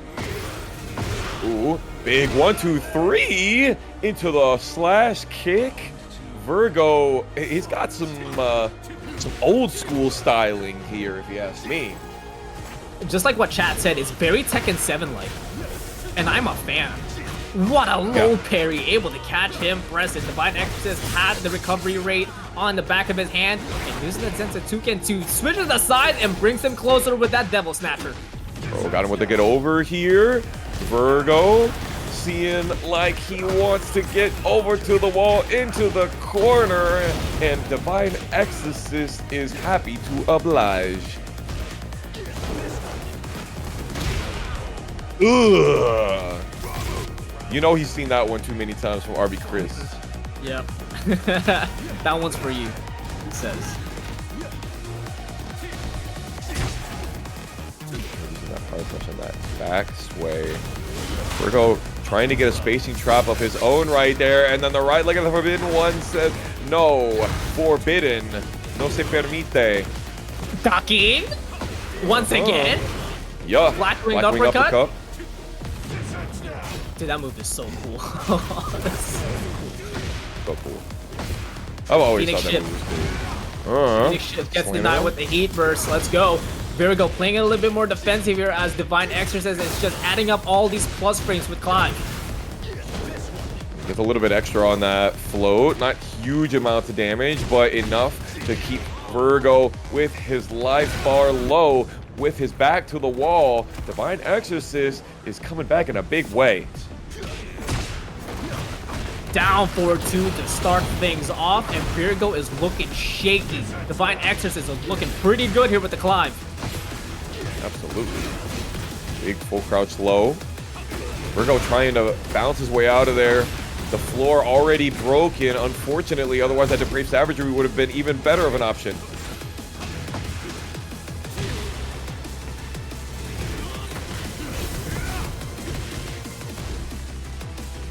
Seconds to play. Virgoux once again with heat, tries to go for a Black Wing uppercut call out once again, able to get the trade but no reward.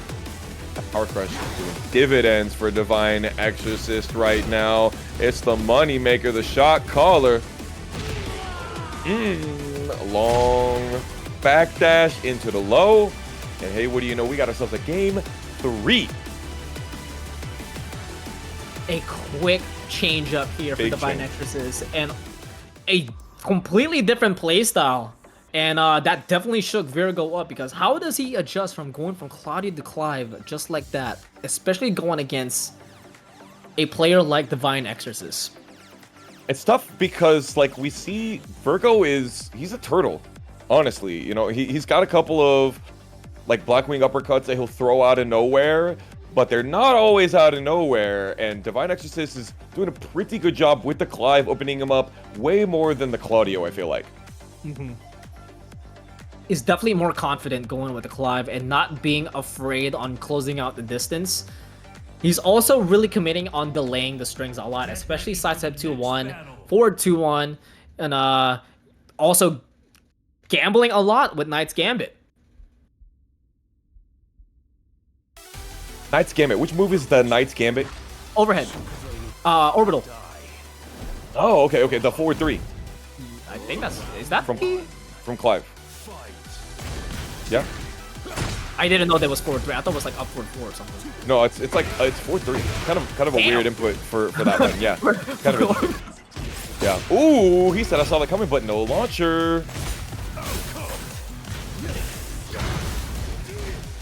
Where's those demon breaths?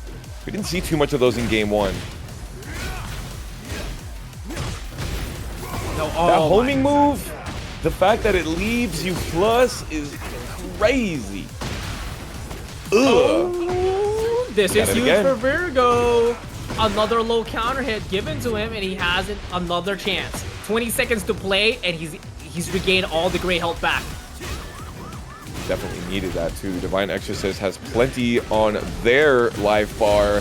Doesn't get punished for going into the fly stance. You're like so punishable for going into that stance. Like minus 30 something for going updraft. It's like Yoshi Dragonfly. It's not. Well, Yoshi Dragonfly is not really that bad, but like you're like at least minus 17 going into the updraft. I'm 90% sure. Big heat wave coming at Divine Exorcist. Speaking of an updraft, we're gonna need some cooling off for you. Nope. No need to cool off when Divine Exorcist keeps bringing in the fire and ice and bringing in the thunder into round 3. Set point for Divine Exorcist to eliminate Virgoux.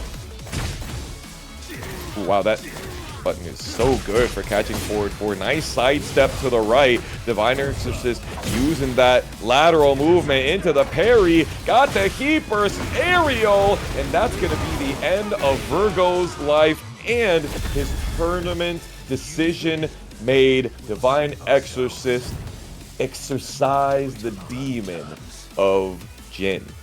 Our mark to top 8, and we started off here with TrizzyTheRapper versus XO. Okay, what are we cooking on right now? Shocking. Trizzy. Immediately with the flash elbow. TrizzyTheRapper on the receiving end of the first heat wave. Banana bunch number 1 for XO. Counted up, and Trizzy cuts it down.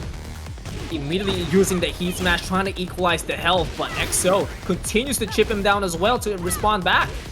The reactivity, the whiff punishment of XO is just amazing. He's so locked in at all times. There's absolutely no way that you thought I was going to get hit by that. Round 1? Round 1? Move on. Only round 1. You gotta move on. Force 2. I love that. Nobody ever punishes that move. TrizzyTheRapper locked in on it though. Yeah, and punishes it perfectly as well to get a little bit of extra damage from that slide, but unfortunately unable to convert that out of the heat burst as XO sidestep out of there and taking the lead back. Big plus frames, but Trizzy spins out the way of danger into the cinematic. Because man, alright. I can hear him on Twitch chat. I was like, alright, let me land this radar for real. Nicely done to get the second round here, equalizing it up. Trizzy, can you extend it over XO? Put another roadblock in. Ooh, big gigantic counter hit right there. Pops him up. We're gonna see ourselves a wall. Ooh, birds and beasts into the extra. Read all about it. Look at all of this. 121 damage, bro. Remember when you tweeted the Paul does the damage? Oh, cross sword, but unable to get the pickup, and Trizzy not afraid to use the heat smash immediately to get a lot of damage. Nice down forward to get the call out, and TrizzyTheRapper taking the lead. Triple TD, thank you so much for the subscription with the Prime sub. Hope you're enjoying tonight's TNS. It was generational. Ooh, the rainbow drop, and you know the combo don't stop. Get yourself over to this wall. A lot of damage coming at you. I'm expecting 86, 83, all right. I love looking at the numbers. I love it. I love the combo damage. Look at the trouble.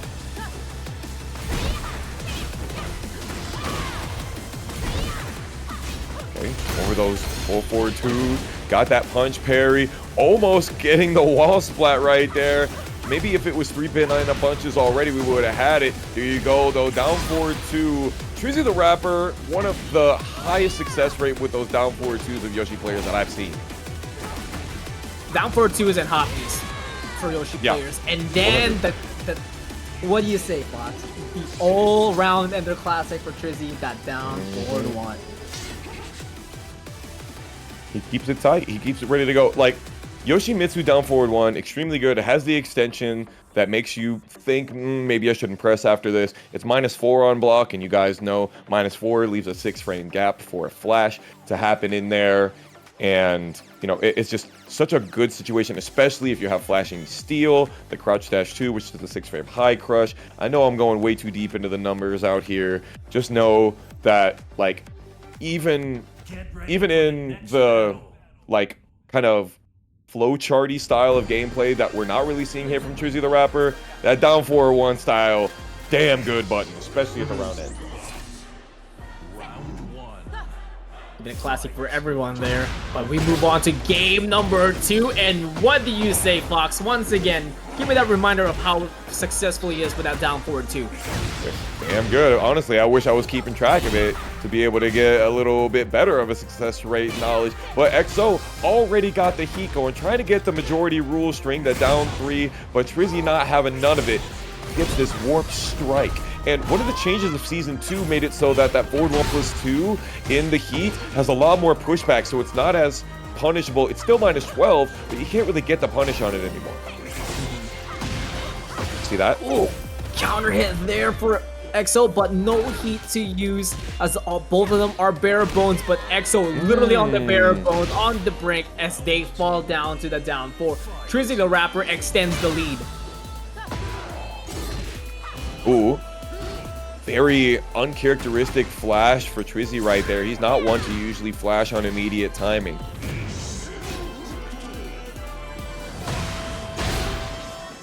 Once again, count it up. Down 4-2 counter hit for TrizzyTheRapper. He's able to stop the heat usage here and tries to go for the cross sword mix up and does it one more time with the heat dash in the second time. Dash box from XO. Mashes out the flash elbow, 12-frame heat engager from crouch. Ooh, he could have got the horse 2 into launcher. But instead, their jaws get broken and they get launched instead as Trizzy dishing out so much damage and trying to complete this comeback. But EXO reaches and they learn. Trizzy once again with the Rage Art, keeping it classy and is up 2 rounds to none. Raw Rage Art counted on the board, +2 in the Fantasy Tekken League right there. Trizzy about to send EXO home? Well, No. down to losers already? Yes, sir. Very likely here, but EXO trying to answer back, but instead he gets caught by the float combo of Trizzy's down forward 1. But once again, Trizzy brings in the mix-up, goes for the flea donkey kick, and gives us a hell of a show. Notice how he's ending with the back 2 to make EXO go further and further away, but still allows him a Kincho stance mix-up should he choose to use it. EXO did not punish the forward 1+2. Does get the flash elbow, though, to be able to get the heat engager and get some of his recoverable life back. But damn, the flashing steel, and that is exactly what happened to your momentum. Stolen in a flash 2 set to see who can make it for the guaranteed top 3 spot. Our Alisa aficionado from Canada or the top Tomoriru luchador.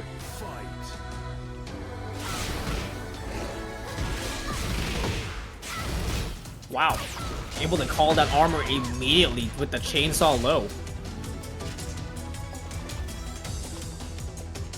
But immediately playing the spacing game. They had a couple of interactions here. We got 15 seconds passing the clock, but both of them are playing their spacing respectively. But CheeseYoni just continues to chip Tomoriru down. Yeah, using that dual boot that you can now get out of the destruction stance options more than you could have before. Already CheeseYoni trying to give Tomoriru a feeling of that new stuff, but Tomoriru really knuckling down on the small options while standing 4, going for the push, wave dash mix up. Okay, This is our first chain grab of the night though, we saw. 3. He just runs right into CheeseYoni's prone body.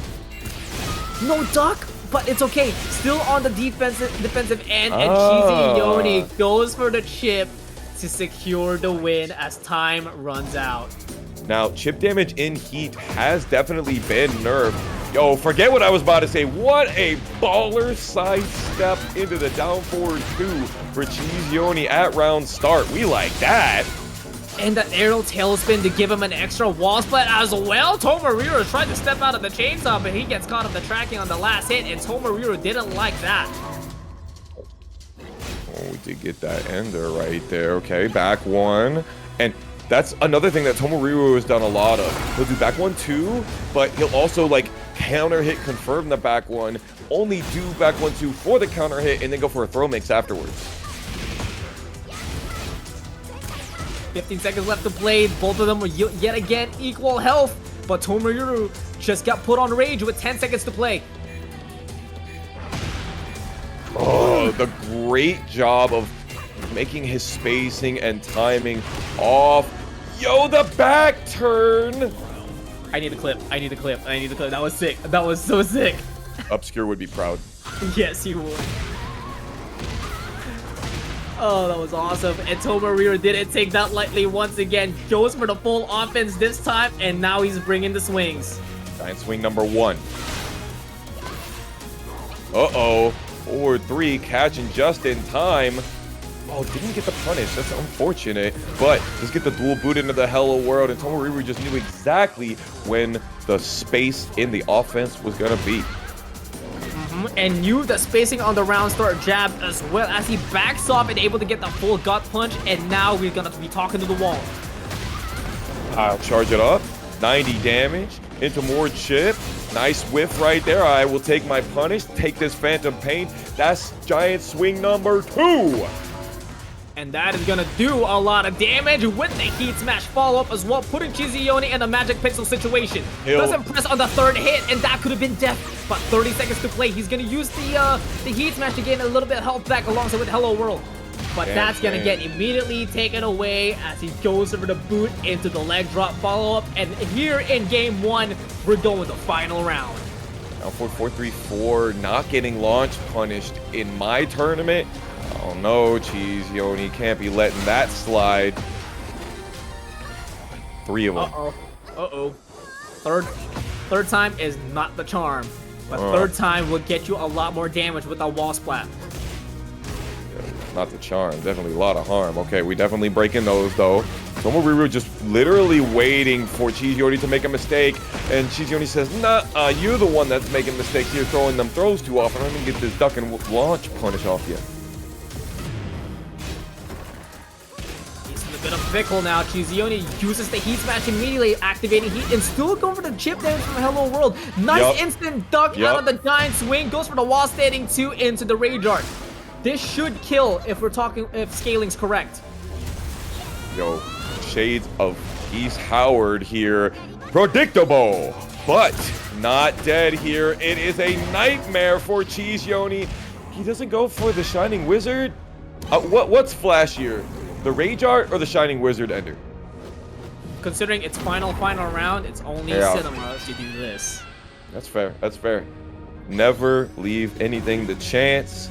Absolutely pull out the Rage Art when you got the opportunity. Tomoriru letting that one get on the board. Great turnaround. And Tomoriru doing what Tomoriru does best. Wake up with violence. Everybody talk about that plus 20 health. That's way more than 20 health that they had on the board. I think that people really underestimate how much 20 health was. It's more than 10% of the old life bar. The old life bar had 180, and now that's more than 10%. So imagine like 10% of the life bar. That's how much 20 health is now. So like, I feel like when people are like, oh, the 20 health, I think they were both in that same 20 health kind of like span at the end there. You know what I'm saying? Yeah. Yeah. One interaction left for sure. Definitely. Absolutely.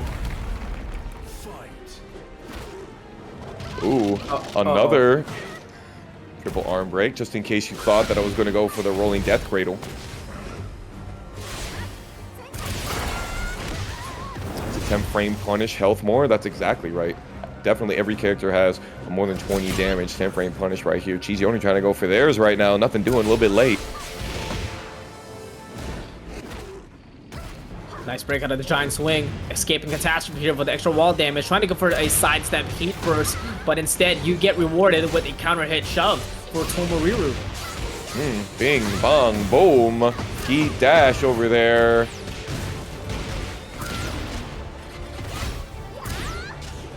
Bring on a lot of chip damage right here. And again, CheeseYoni knowing exactly when to duck under these throws.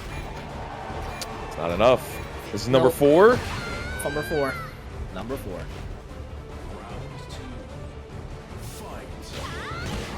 This giant swing just keeps catching bodies, and now we're bringing in the formula with the pedigree. Tomoriru starting around 2 hot, but just What like in the that, good googly? Yoni stepping out of the way and able to activate heat for themselves. Okay. I know you're not going to go for the running king onslaught. This is definitely not happening right now. CheeseYoni still has the heat. Nice lateral movement and blows up the wall. Bringing in the hailfire from the Phoenix, and CheeseYoni looking pretty hot here. Doesn't get the wall-to-wall combo, but he does dish out a good amount of damage, and nicely done to step out of the Shining Wizard. Now, Tomoriru on rage with 15 seconds left to play. Can you complete this comeback? Not the 5th one. That's going to do it all. 84 damage. Never mind. Heroicare. That one was definitely Heroicare. Yes, absolutely. But damn, CheeseYoni taking a page out of Tomoriru with the wake up while standing 4. And CheeseYoni able to get counter hit by the 441 by Tomoriru and try to flex on her, and then gets caught by the running 2. Damn, okay, we got lots and lots of damage coming out of this one, as well as the floor blast. That is the most important part of that combo, if you ask me. Obscure? Tomoriru knows. He knows how to sidestep and duck. Not dealing with that. Doesn't get the counter hit confirmed. CheeseYoni does not get the opportunity to use all of that heat. Not this time. Take you for a ride. It was so unfortunate for CheeseYoni as he was trying to use that heat meter at the very last moment, but the string that he was going to use that heat dash, the heat ran out, and that gave Tomoriru a chance, and he's on set point. Nice catch there with a back 1-2 counter hit. You ready for that one? Oh, talk to the orphans. Tell them where we gonna spend that money. Using it on the heat smash, not ducking on the homing mid. CheeseYoni has all the resources to make this comeback. Another one. Tomoriru, of course, using the classic and then the coolest key charge in the game. Setting up losers top 8. This is a very one-sided matchup, or at least historically it used to be. Hwoarang mids really struggle. However, that new down 3+4, that long-range homing move that allows you to go into Flamingo is definitely good for beating AOP. This matchup is a nightmare for Hwoarang. It's already taking the first layer of the floor immediately. Fradin says, works for me. He's got lots of throws that's going to be able to break the floor, but not going to happen in round 1. The thing is, can Fradin get the opportunity to break the floor though? As Peeling, it seems like he's very comfortable in this matchup right now, and the momentum is definitely one-sided. I mean, you say that, but also Fradin, I feel like he's not really committal right now. He's waiting, picking his moments, just like this one, this wall standing 3 into that extra. But look at Peeling's lateral movement. Awesome. Plus frames here in the back 1 with a great wall left. Shout out to Foxhound. Ooh. Oh, didn't let the second hit rip, but that's okay. Keeps it together, and Peeling for once not choosing to AOP in that situation. Okay, goes for the homing low and tries to get the follow-up, but unable to get that damage. But Peeling is the one to dish it out, as he's able to get the low parry, but doesn't finish that optimization as well. Yeah, there goes. Fradin hit 4 different buttons, and none of them landed on Peeling. Tried to get the floor break, nothing doing, and then sidestep 4 can't even land in that situation. That's like one of his best lows. Yeah, that was a TAS moment if I've ever seen one. Fradin sprint kicks back out there to retaliate and able to get the heat dash afterwards. He's the one on rage while running 3 catches peeling. But it doesn't even matter. The force pump pushes him away, but it doesn't kill. But Fradin able to backdash out of there and punishes it with a blood talon. Another raccoon swing, this time landing. Would have gotten peeling the last round if he had landed it last time, but we're going to see ourselves some spike. Not breaking the floor, though. We want the damage. Here we go. Hella damage here. Crazy. You know, each of those combos was 100 damage. Yes. Yes. Shout out Stay Street. Ooh, interactions. Fradin trying to be in the winning faction. Beautiful just frame skyrocket trade. You couldn't want anything better. And a little bit more explosion with a firecracker. But Fradin about to give us a fireworks show because he has the better positioning here. But peeling, he's got one better for you as he's able to fight out. Going to the ground zero, but Fradin stepping out of the way, able to get the counter with the sidestep 4 and going downstairs into the deserts. Big jumping axe kick. Fradin still has heat. Peeling doesn't want him to use it. And the classic 1-2-1 into hop kick. Shades of XK who? Man, the big facepalm moment right there for all of us. Getting hit by that classic. Doesn't get hit by the backlash. But Peeling got 10 seconds to play. Regaining meter here as Fradin is hypnotized. Fradin went for the backdash low block option select, not working. And no punish on the hop kick. Yo. I gotta say, as a Hwoarang fan, that one disappointed me. Oh, Peeling is in Fradin's head after that one. Welcome to the Krusty Krab. How tough are you? How tough are ya? I blocked a hop kick today. Yeah? And then I didn't punish. I think you want that hospital. Weenie Hut General. Bro, remember when rated when he's at the monthly? This guy sucks at punishing. Oh, this guy can't punish. Oh, bro. Yo, it was so locked in. Oh, brother. Yo. This guy can't punish. Yo, that was an all-timer. I wish we had that as a sound clip. I kind of need that. Tekken Hut Jr. Shoutouts to Rated, man. Patrick? Bro? Okay. All right. Let's see. Patrick Star. Looks like Peeling trying to get in a Fradin Starfish right here. Oh my god. And gets the wall. Slam it down. Peeling, I don't know if I can trust you with these customs anymore. With these silhouette boots, oh, you've given so much layers into the character. I love you. I love you. Ooh, another Wapasu. He's so good at converting off of those. Gonna see ourselves a balcony break? Yeah, even off axis.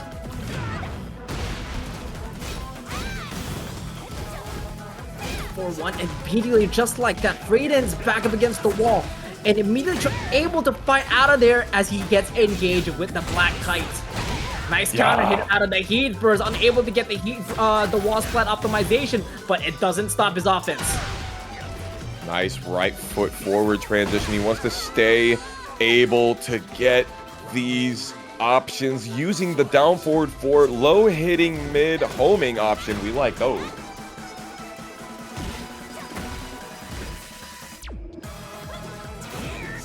Right foot forward because he wanted to close the distance with the black kite to add a little bit more plus frames, but the butterfly edge here by Fradin catches Peeling's AOP and able to go down to the cursed caves.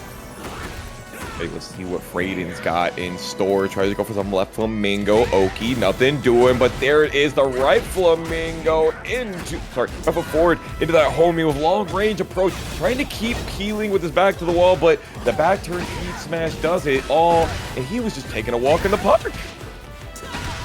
You ain't getting me mesmerized.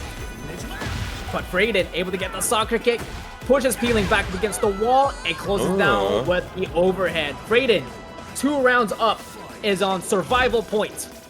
Stomp on your right foot. Don't forget it. Oh, another hypnotist mid. High grade though. And the down AOP to deny the down jab. Here comes the combo, peeling. Able to go for the spike. No, it was a low wall spot, unable to optimize that, but Fradin responds back with the heat burst and able to get a fluid combo as well with the sidestep 3. Yo, sidestep 3 into this generational conversion is so sick. Peeling can't see his forehead right now. He's mad about that combo. Into the doormat. Floor splat. No way, no conversion as well, and Peeling able to get the heat dash to dish out more damage after with the elbow. Oh, pushing forward. More plus frames. Peeling, knowing that the flamingo jab, yes, duckable, but extremely difficult to whiff punish on reaction. Would have had to have believed and achieved. But Fradin tying it up, finding the treasure in the bottom of the treasure chest. 1-1. Fradin, man, he's looking really good right now. Yes, sir. He's been really good at like sitting back and picking his moments, and then when it's his time, putting on the burner. Get ready for the next battle. Where's the leak, ma'am? Sorry, guys. TNS has turned into something else, and I love it. Round 1. Fight. All right, you guys are gonna have to help me out with this one. Yeah, me too, folks. We're a loss here. Yep. Oh, look at Fradin just like sitting, chilling back. No, Miss Puff? not bad. Mrs. Puff. Okay. Fradin, this is going on your permanent record. Get him. Unfortunate. Misses the mark with the heat versus Peeling. Again, evades it with the AOP. Waves him goodbye to go for the heat smash, and Fradin didn't take that lightly, but Peeling's the one stepping out of trouble out of the plasma blade. You did back two, didn't do the low, just did a different low on a different timing. That's the level that we're playing out here. The yes I did, no I didn't, yes I did.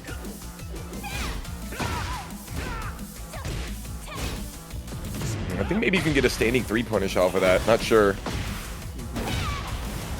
Tries to go for the right foot forward, but Peeling catches the window activation with the heat smash, denying that, but doesn't matter. Fradin able to wake up with the 2 and try to convert as much as he can, but the plasma blade will not reach for the tornado flip. Not bad though, does get the heat dash into the running 3 and then continues the oppression, misses the wall combo, tragic. There we go. You know what, better than nothing. Especially after a Cali roll, 100%. Yeah, I'd rather take literally 17 damage and get evaded and get nothing. Oh, Peeling! No. Why? Stops the time here. Fradin still has a chance to close it. Now, One we can interaction stop is the all we clock. need. Yeah. This is 4 Tekken 8 seconds. Right, Fradin. Big toe. But it's not enough. Big toe, but Peeling says a big no. And he's now 2 rounds up to none, and it's about to send Fradin into the elimination station. Are we going to losers top 8 soon? What do you mean? Okay, keeper's getting blocked. I meant to say losers quarters. I messed up. I'm sorry. Ooh, big down back 4 counter hit.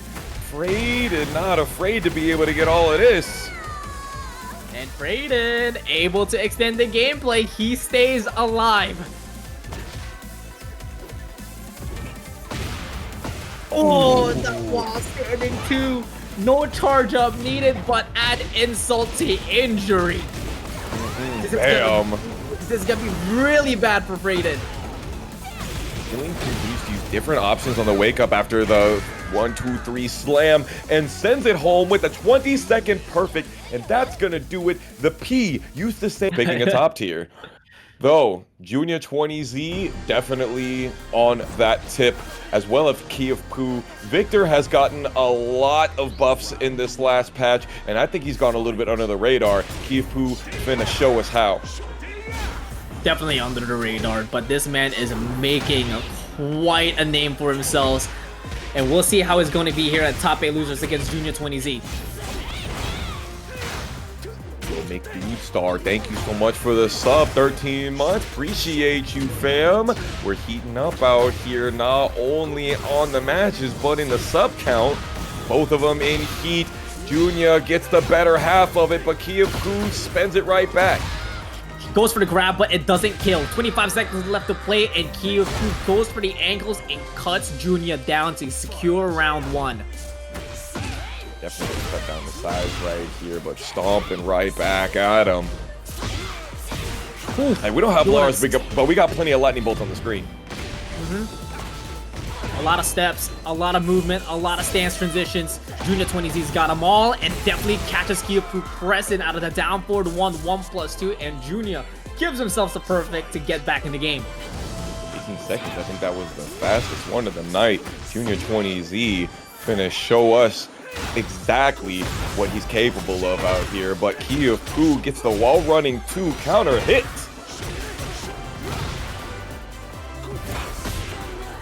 Awesome. Armor doing a lot of work here for Joonya. And so is that down for the 1/1+2. It's really catching keyofpoo stepping.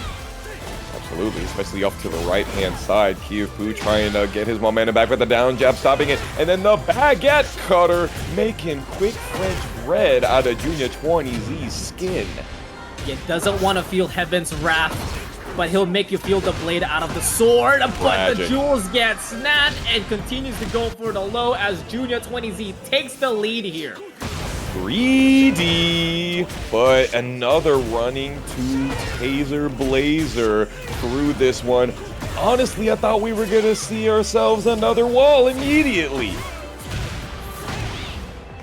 Honestly, you might get what you wish for here as Joonya 20Z able to get an opening here, but no combo just yet. But keyofpoo challenges back with the jabs. A down forward 1/1+2 to get that crybaby Sophia. No counter hit on that down back forward though. Yeah, that was weird. Honestly, I thought that was definitely going to be a counter hit situation, but I think Joonya maybe was going into a stance transition instead. Ooh, speaking of transition, we're transitioning into a combo right here with that perfectly timed electric crime of Joonya 20Z. One of the best moves in the game, would you not say? Absolutely, yeah, definitely one of the best moves. And just like you mentioned with that transition got me transed up alongside that rage art. You'll forever love a good electric. Got to. Listen, you don't like a good electric wind god fist, you don't like Tekken.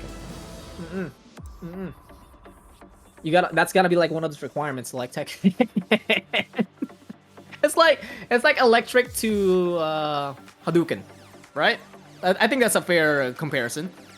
Yeah, I could agree with that. Or maybe Shoryuken. Okay, what's more of a dopamine hit? Shoryuken or Hadouken? Wake up DP. Yeah, I gotta be. It's like the obvious thing, and then you just do it and it hits. I'm just like, damn. Round 1. Got him. 20Z already showing again the electric wind god fist, letting keyofpoo know we got shooters out here.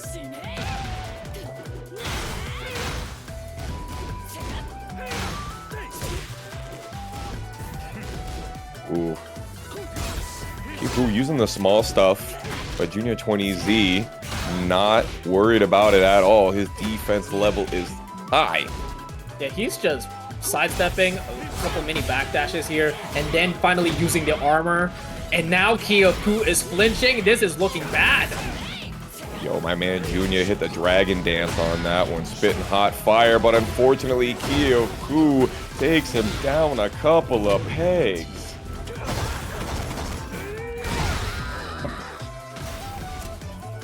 Plus attack, plus speed didn't even matter with that dragon dance because keyofpoo is still able to get that victory with that low eat smash.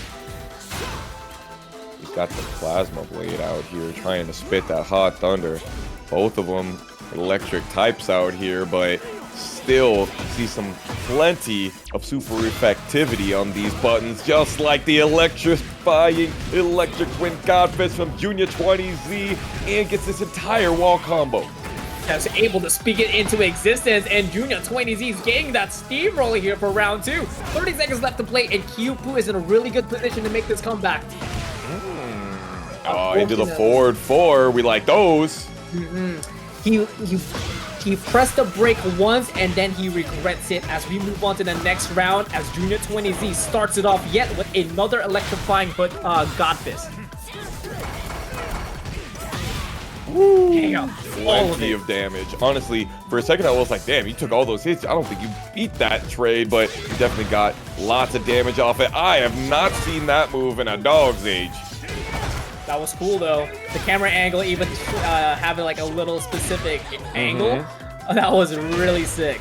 keyofpoo able to take that momentum and puts it into an advantage, and it is now on survival point. But Joonya 20Z says, let's start that round one more time with the electric and try to sequence it a different way. But keyofpoo is reading his sequences perfectly and able to dodge that low-high string. Joonya 20Z running a rain dance on keyofpoo. It's feeling like the electricity just cannot miss him. Oh my god, look at all of this. Able to move a bit faster here, but keyofpoo able to retaliate with another wall standing one. Oh, docking? Nope, stepping. Crazy. Here it is. Set point versus survival point spirit. Let's go. Joonya 20Z starts off with the goddess kick here, catches keyofpoo stepping to the left. Yeah. Oh, thank you. He smacks it with the scabbard of his sword. Disrespectful. Nice block and able to get the jewel snatcher, able to get engaged, add a little bit more damage with chip, but tells him to get off of me. Dang, she really enjoyed that stomp right there, and keyofpoo looked like he did too, because it gave him an opportunity to get up and catch up. We on game 3. This game ain't free. No, not at all. It is a shame though that Joonya 20Z Dragon's Breath out of nowhere. Maybe probably thinking that would have been like a wall splat. Yeah. Agree. It could have. Well, it did the parry that comes out when she's in heat, and I don't think that if we're thinking about the same situation, I'm thinking that like that's basically all you can get in that situation, and you kind of get the opponent pushed further back on you.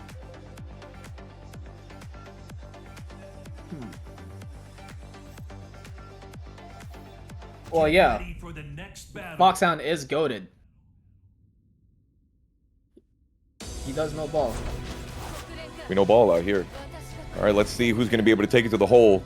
Joonya 20Z or keyofpoo. More god kicks to start it off this time instead of the electric. Yeah, thinking that keyofpoo is gonna step again to the left, but this time he holds his brakes, and now rewarding himself this wall split, and this is gonna break. Yes, it is. Absolutely just in time. It's going to make yet another combo for keyofpoo. Basically a reset right here. 2 interactions. Can you get one more into a finisher? One step closer. 1 down 3 into the wall. Standing for keyofpoo. Running down round up. Reina McDonald is crazy. She got the golden arches. What you trying to say? Putting those right into keyofpoo's chest. Right on the top of the crondolium. Put the fries in the bag and make sure it's extra crispy. But keyofpoo about to build things up here, about to build a little bit of damage. But Joonya retaliates right back with no fear and with the round up.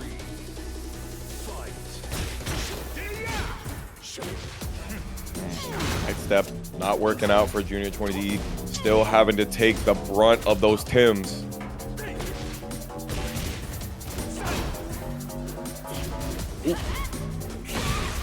Oh, Yo, the sidestepping so good for Joonya right now.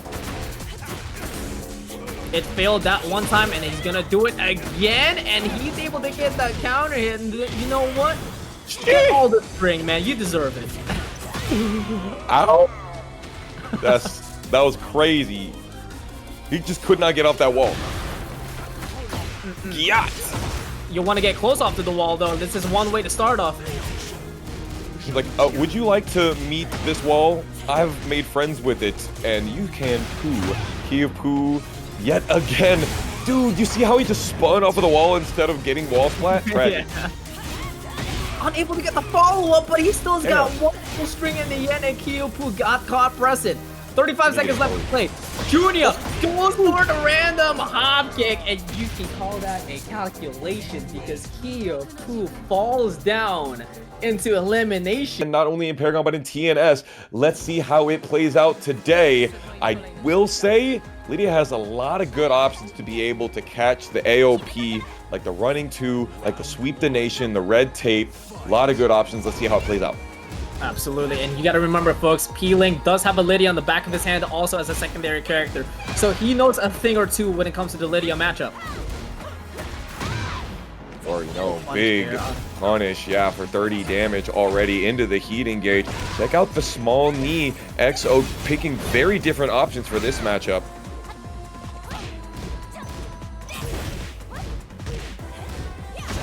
Look at the wall that he is building up into the sidestep low parry. Ling is locked in.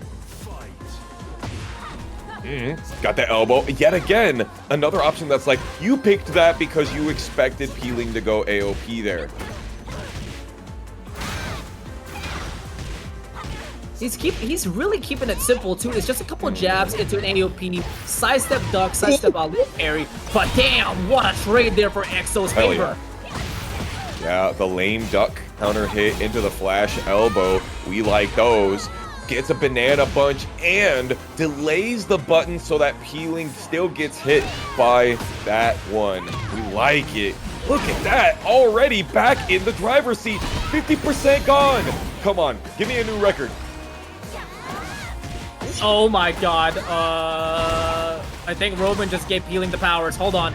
Ling is not out yet because he brings out the sword with the slash kick, and now we're about to get mesmerized as the hypnotist mixes are starting to come through for Ling's side. I got you now, SpongeBob! The comeback is coming. Yo, I can't believe it, y'all. Give it to us out here. I'm gonna need a clip for that one, Chad. That was the comeback of the night. A magic pixel deficit, but who else other than Ling to bring it all the way back tonight? Ling was ready to mount that comeback, like Patrick with the jellyfish net sitting at the top. You know what I'm talking about? Just waiting to pounce. He's got that stance. 70 damage, and it reduces, takes away all the recoverable life. Slitting Ling's life bar in half like a knife. Ugh. You ain't catching me hypnotized by ya. Oh my god. Bro, talk about a wake up DP. That's basically what you saw right there. Yes, sir. Cross lifting palms. We're not gonna finish the combo because we're gonna reset it to get the scaling reset it back up. Nice. Sweep the nation into the generic down 4. As JDCR would say, what are you trying to do? Win?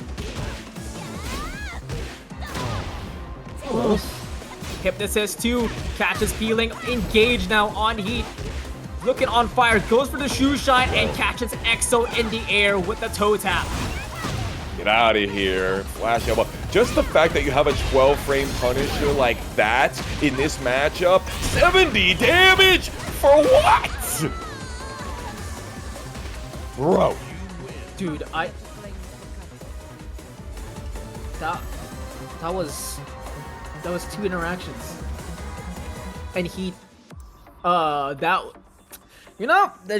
she is the prime minister after all. I mean, her word is law. Long ago. Now, that was tough because Ling was up 2 rounds. What do you mean Ling was in the driver's seat? What do you mean? That's what I'm saying. That's what I'm saying. It's like Ling, like, okay, technically round 2 did not belong to Ling. Ling stole round 2. He absolutely stole that round. but XO just bing bop, boom, boom, boom, bop, bam, came back.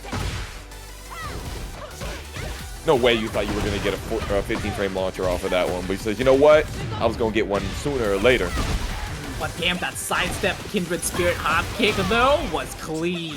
XO carrying the momentum here from the game 1 and double down on the Kindred Spirit. Majority rules, didn't get the wall splat, peeling, able to quick back roll, waits for the ability to realign, and ooh, this combo damage looking fine. Able to get a couple more health back out of the heat dash, but the Great Wall left of back 1 will not defend you this time as XO continues the lead here. Okay. Well, if there's one thing you know, Peeling's always going to be able to give him the best of wall combos. I say that, and during that, he misses the possibility of getting the wall slump properly. Let's go. Damn, just a little bit far away. Peeling, why are you making me a liar right now? Man, to be fair, all of these players are making us a liar right now, but Thanks. damn, XO gets caught pressing, but the wall split is a little bit weird and Feeling unable to get more damage out of it, but he's able to get that resplit out of the Storming Flower and securing his round. Okay. Opening Gambit, both of them sidestepping. XO choosing to use the homing options. Now, most of those homing options are pretty high. Doesn't really have a low-hitting homing option, and we'll have to see if Peeling abuses that. Other than that, sorry. Ooh! No Heat Burst activation for you, but Kindred Spirit for XO is burning right now, and he's able to get the right wake-up call to put XO into set point to eliminate Peeling out of the tournament. XO is so good at knowing exactly when the low wall slump is going to be able to give him that extra guaranteed unscaled damage, and knowing when to be able to duck. I cannot believe that wall splat right there. Ugh. Insane. Peeling going out 2-0 under XO's thumb. Down.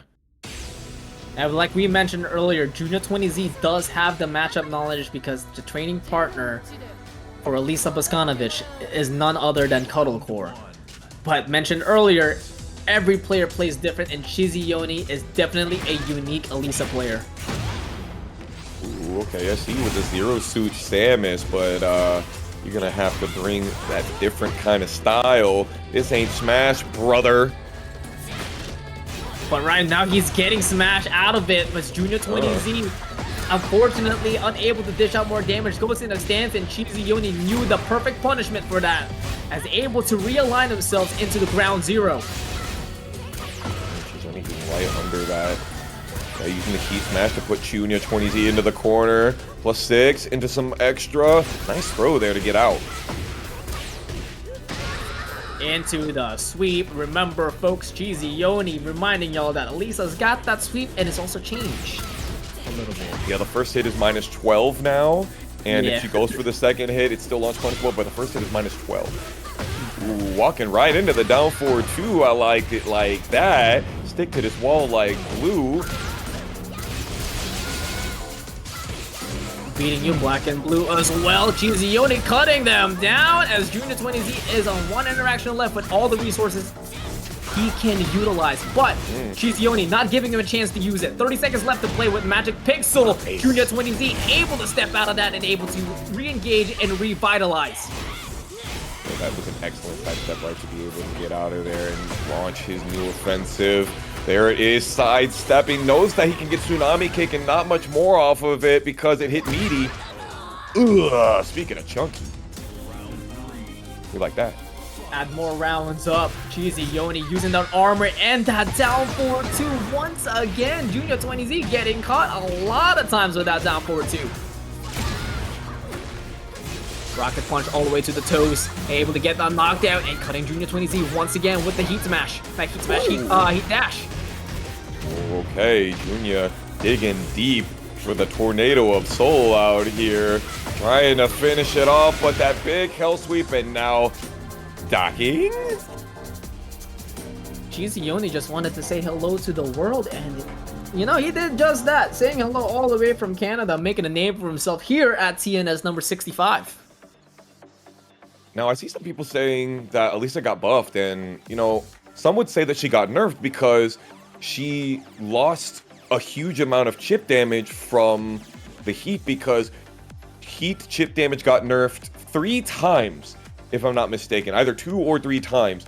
And, like, that was her big gimmick, is that she puts on a lot of chip damage with the chainsaws. But I think it's still very oppressive, the situations that she will put you in when she's in heat and when she's got the chainsaws out. Yeah, yeah, I don't think it's fair to compare chip damage compared to the actual utility, I agree with that in my eyes, because yeah, go ahead. Because it's just, Alisa just had so much layers into her arsenal that it literally is a guessing game of like, okay, what is going to happen? Can I step after this? No, I'm gonna get caught by the homing move of Hello World and get put into minus frames. Yeah, for sure. Now she can only do the Hello World. She's got a couple of different situations that you can do Hello World out of, but one of them needs to be dual boot. Anyway, neither here nor there though. CheeseYoni pushing forward with the heat, trying to stop Joonya 20 from stepping with a homing move, and Joonya trying to come right back and gets the heat engager. Yo, Ocarina Link able to dish out some $10 in the contribution, making the prize pool for 310 bucks. Thank you, Ocarina. I hope that you're enjoying this amazing Tekken 8 action. Look at the spacing that CheeseYoni's putting on, and then the sidestep left. We know exactly what to do here. Doesn't want the wall splat. What in the hell? Yo, that was sick! I can't believe Joonya blocked that.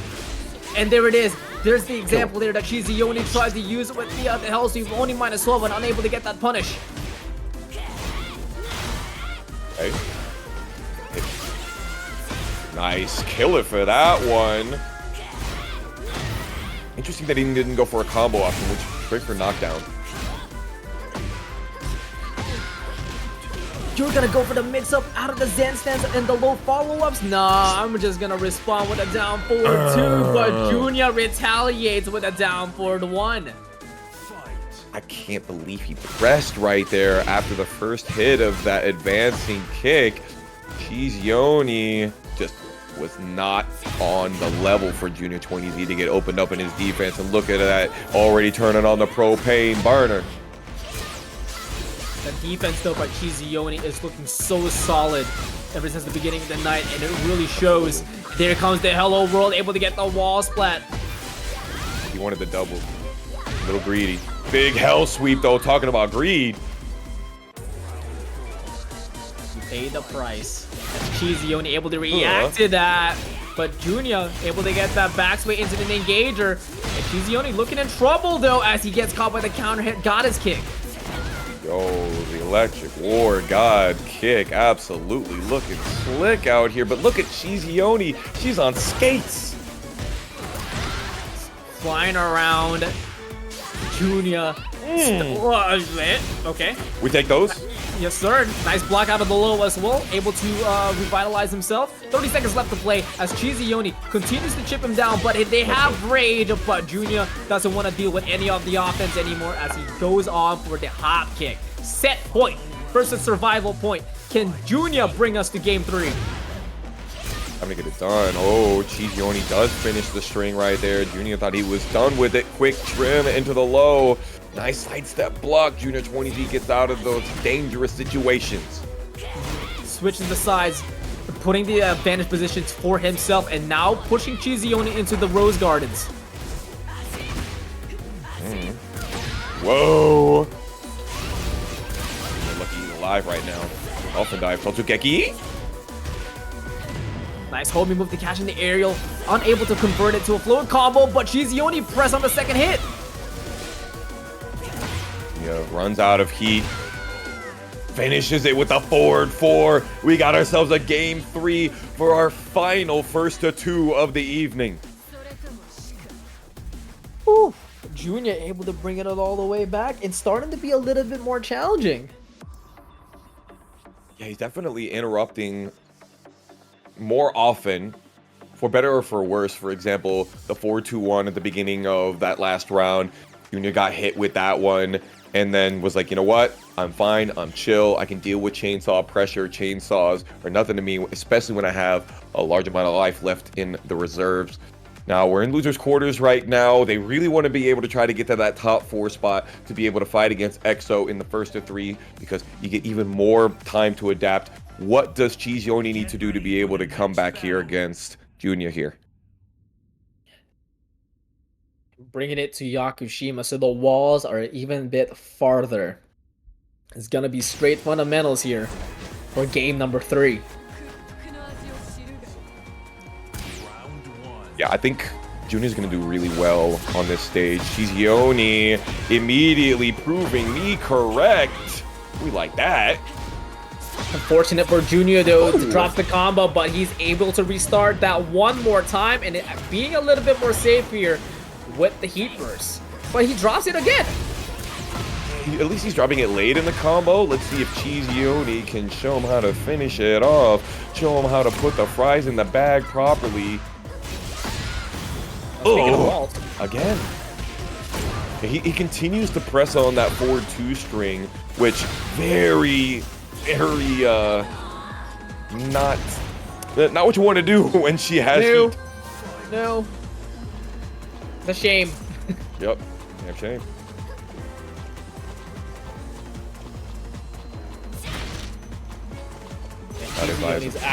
Is actually smelling the fear out of Joonya, especially those 2 drop combos. The Oki is palpable here. You can just smell every single knockdown. CheeseYoni has a great option for it. Nice duck and gets a tsunami kick off of it. Joonya trying to fight back and gets this heat engagement. This is a good start. Very, very good start. 30 seconds down, but CheeseYoni responds back with his own, but Joonya able to armor through the heat burst. It is -9 now, so there's a lot more options. But both of them, mano a mano, rage and rage. 15 seconds left to play, but CheeseYoni goes for the destruction stance and continues to close it down with the dive. Nasty. Dashed forward, sidestepped, and then dashed forward again with the dolphin dive. CheeseYoni not leaving any hint alive. Joonya 20C gotta do something big here. It's hit it or quit it. Ugh. Another sidestep into the launcher here. CheeseYoni catches Joonya press in and try to steal his turn back, but he just keeps adding on salt to the wound. He's adding sauce to the wound even. Just looking gory right now. It's Until Dawn popping. Another tsunami, but the sidestep working out perfectly for Joonya 20Z. We like that. Yep, keeping it as safe as he could. Goes for the insurance policy with the heat burst and going straight to the rage art. Keeping it simple. We're extending gameplay here as Joonya stops the bleeding and gets a bubble. We're cooking. We're cooking. We're cooking with electricity right here. With the 3rd strike parry also, but I got the sway back as CheeseYoni ducks under the high and sends Joonya sky high with that knee. 81 damage is really important, as well as CheeseYoni still having half the heat, sidesteps left. And speaking of it, I don't know if Joonya 20 is gonna have any life left. He went for the heat heartbeat disabler and it didn't work. Oh, that could have been a clone combo, but he goes for the down for the 1+2, and that spells it out as your hero there. Let's go back to TNS number 65, winners final, Tomoriru versus TrizzyTheRapper. Let's get it going. Tomoriru's first foray into winners finals of a TNS, if I'm not mistaken right here. Let's see if he can get into Grand. Trizzy, no stranger to Grand Finals himself. And we do not see anyone left in the top 4 that normally are going to be here. Joe Crush, DQ'd out of the bracket.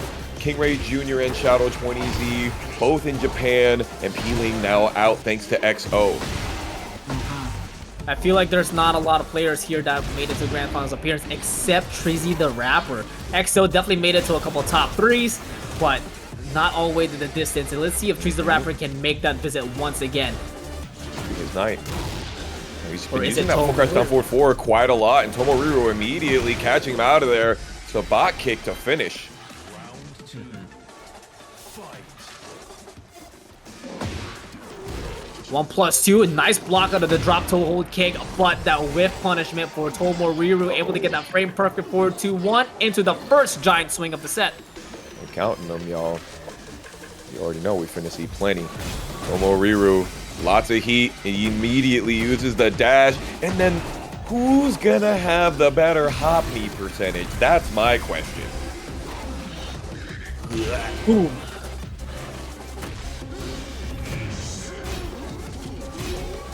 First one used heat, nice punishment on the flashing steel, and nice patience for Tomoriru to bait out the flash, and it finishes up with the DDT.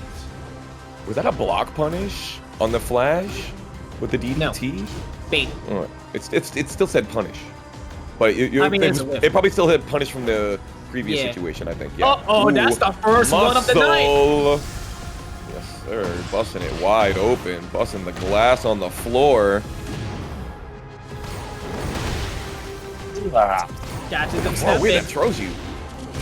Nice usage of the heat burst, calling out the low by TrizzyTheRapper and able to get a float combo. A lot of it as well. Trizzy stopping Tomoriru from using that heat smash. Oh my god, we're not gonna see it, are we? No, we're not. We're gonna go for the Dragon Sleeper. Nope. Chicken wing. Ooh, perfect opportunity, honestly. There's only a couple of moves that can't get beaten by the Power Crush in that situation. A very quick 3 rounds as well. I didn't even know it was 3-0. It felt like a 3-1 Honestly. at one point, but looking at that, I was like, whoa. It seemed like, again, Tomoriru using... He's very good in the scramble, and once Trizzy tries to put him in crazy situations, he's like, no, that's not happening right now. I'm calm, cool, and collected. Cool as a cucumber, ready to go. I know exactly my option no matter what situation. Even if it's my situation and you think that you have some crazy Yoshimitsu option like Flash right here, I'm gonna block it, I'm gonna punish it, you're out of here, you're done. Moving on into the next round here, going to Seaside Resort. Floor breaks are taken away. It is going to be a fair play into the beach. Ooh, my man on the Piccolo. Round start, gut punch. Boom. Boom. Oh, you're absolutely right. This is Piccolo. Uh-oh. I don't know this anime. Yeah. Free interactions. Tomoriru. Using the heat smash, you already know. On rage, it comes to perfect once again. Oh, he's able to take out. He stays alive. 30 seconds left to play. TrizzyTheRapper goes for the heat smash to get a little bit of life back. And now Tomoriru tries to go for the alley kick low. But he doesn't gotta pay the price as Trizzy able to block it, able to get the wall split, and goes immediately for the rage art. What do you think about this rage art right here? And this is good on Trizzy's point because he's able to gain pretty much majority of the Great Health, if not all of the Great Health. So he is in a good standing here. It is now on the momentum side. He's now on the driver's seat and is now gone. Back to the passenger seat. Tragic. That must have meant that it was not timed properly, because that's... You shouldn't be able to do that in that Oki situation. Dang, Trizzy, tighten up. Me not working out. Never mind. But that size of Hopney, though, definitely did. Trying to catch Trizzy ducking, able to get the crouch grab. And now Tomoriru is going to pay and play with the wall Oki by TrizzyTheRapper, but he's able to escape that pretty safely. Already know those giant swings are coming out. Again. Trizzy trying to bait Tomoriru and pressing a few buttons, and it looks like it's working. But Tomoriru had a good plan. He was like, I'm getting out of the wall. It worked out. But Trizzy's not letting him get away that easy. This should kill. It does not kill, but the simple down 4 whale TrizzyTheRapper stabilizes the round count here. We'll have mercy. We're dancing on it right now. Immediately, the heat engager. TrizzyTheRapper trying to get away, but Tomoriru got the wall running. Not happening. Nope, not giant swing this time. Tries to activate the heat from far away, but Tomoriru closes out the distance with the drop toe hold kick. And everyone he lands, he gets the heat back. Not those health though. TrizzyTheRapper not afraid to immediately spin the heat smash. Able to get a little bit of whip punish out of the drop toe hold kick out of the Jaguar dash. No, he got caught in the middle of the Korean backdash right there. Unfortunate. He was in the no sword stance. Pretty good opportunity to be able to come back. There we go. Gets the 1-1 knockdown. Tomoriru not able to get the punish on the 4-1+2. Playing a little bit more respectful here at TrizzyTheRapper, trying to catch some keep out moves, trying to get that counter hit, but Tomoriru is not closing the distance. He is not flinching. He will go for that Shining Wizard though, not afraid, and going for the chain grab, and going for the multiple arm breaker. The triple arm break right there. Tomoriru, backdash merchant out here. Even when he's not afraid and goes in for the Jaguar dash and catches TrizzyTheRapper ducking. That killed? That killed. That killed. 75 damage from a launcher into a throw. What do you know? Yeah, it's like hop knee into straight power bomb. Yeah, I've definitely seen 70 damage earlier. Yeah, but like, that was crazy. It's looking like TrizzyTheRapper, his style is clashing versus Tomoriru's style, because Tomoriru is very conservative, but so is Trizzy. And Trizzy's more like a, I'm going to catch you coming in, and Tomo's like, I'm not coming in. I have the life lead. You come to me. And the way that he approaches is by utilizing Jaguar Dash, and it's a multiple movesets. And right. it's so into the wall running and into the Shining Wizards. Yeah. And the fact is, he can play keep out on his own also, because he's been catching a lot of players with back 1-2s.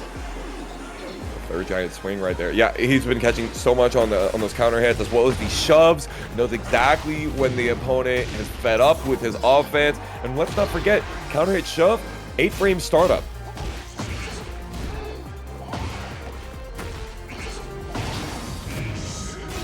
Ooh, he's Mysterio out here. Let's see if he's got the ability to run these riddles. Tomoriru catching him, 62 on it. Okay, punishes with a 1-1 and goes for cross dash, heat dash, and a little bit more mix up and putting Tomoriru all the way to the wall. 10 seconds left to play. Nicely done to break out of the giant swing and keeping his position clean. But he's gonna go for the 1+2 chain grabs and immediately breaks it off. Ooh, nice to be able to get out of the way of the down back 3. TrizzyTheRapper staying frame tight. You feel like he was hitting the one jab just in case the giant swing came out, right? Or just catches him pressing a lot. Yeah. Maybe even exposing him. Nice little option select right there. Ooh, great phantom pain. Smelling the fear with that whiff punish. Tomoriru on the driver's seat right now as TrizzyTheRapper no longer has heat to work with, and Tomoriru is gaining heat back with that Shining Wizard. Damn, he tried to sidestep. I thought he had the timing just right, but fat hitbox on it. And then, of course, that alley kick stopping Trizzy's momentum right in its tracks.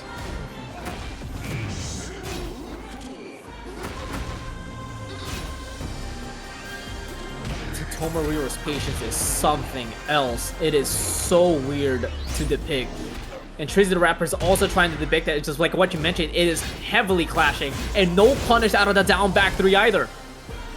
Yeah, Trizzy not used to hitting while standing 1-2, it looks like, for punishes. Maybe go for sword sweep instead, not sure. But he is getting floated out of the 3-4. Trizzy in trouble now because now Tomoriru's got the heat. Get.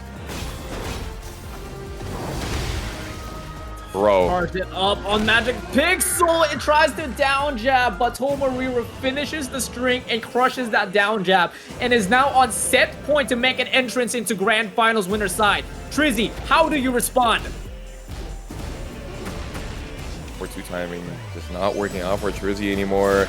Using those quick sidestep cancels, but Tomoriru is just really not worried about it at all.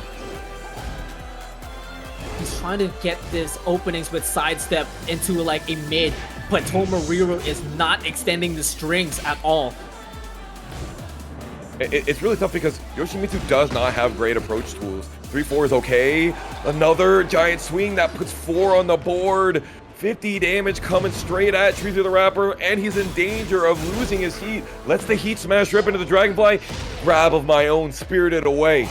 We got 10 seconds left to play. Tomoriru's heat is running out. No duck on the back 1-2, but he's able to punish it and steps out of the heat smash and gets that important down forward 2 to stay alive in this set. We like those. We like those. TrizzyTheRapper getting every ounce, squeezing out of the stone that is Tomoriru. The Shining Wizards, the giant swings. It's just too much sometimes, but Trizzy, I think he's got it coming. Game 1 for him would be important. Yep. Oh, nice call out into another grab and punishes it with a wake up hop knee. TrizzyTheRapper now has the life lead, but his heat is running out. Nah, Tomoriru not gonna duck in that situation. More heat, Tomoriru still has his, but he's able to get the back 1, but it doesn't extend on the second hit. Ooh, there it is. TrizzyTheRapper finally getting a game on the board. What do you think it was there, Spirit? I really don't know, because I genuinely don't know how... Oh man, this matchup has got me lost for words, to be honest with you, Tony. It's because both of them are doing the right thing. Yeah, it's like it really feels like they're adapting to each other moment by moment. Yes, in real time. It's like, oh, Tomoriru's on the defensive side. Trizzy's doing an amazing job trying to cut him down, trying to chip him. But on retrospective, Trizzy is also doing an amazing job being on the defensive side while Tomoriru is fishing out the offense. Yes, Tomoriru is more successful, but you can't count out the effort. And like, to put it succinctly, like, Trizzy's not falling for, he's like, I'm not gonna duck. Why should I duck? I'm gonna break all these throws. Just like this giant swing that he broke right here. Right, guys? Could have been. Could have been, should have been. And the kitchen sink is the true MVP on that round. Dang, Trizzy said, oh no! Tomoriru doesn't want the wall though. Interesting.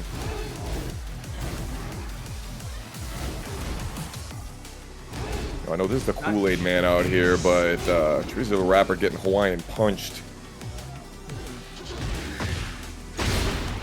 And then he gets flashed afterwards. TrizzyTheRapper bringing in the sugar right now. Delays it a little bit so he has the ability to catch the tech roll, but that's number 6, Spirit. And a little bit more damage with the wall splat. Goes for the 4-4 neutral too, trying to catch a little bit of counter hit. But Tomoriru gets enough spacing to activate the heat safely. And now TrizzyTheRapper trying to close out that distance. Finally ducking in that last moment, getting hit for it. And yet another one, kitchen sink. This is it. Tomoriru trying to cement his spot into Winterside Grand Final. Gets the shove, trying to catch TrizzyTheRapper floating from the wall running 3 and succeeding. Ugh. Good God.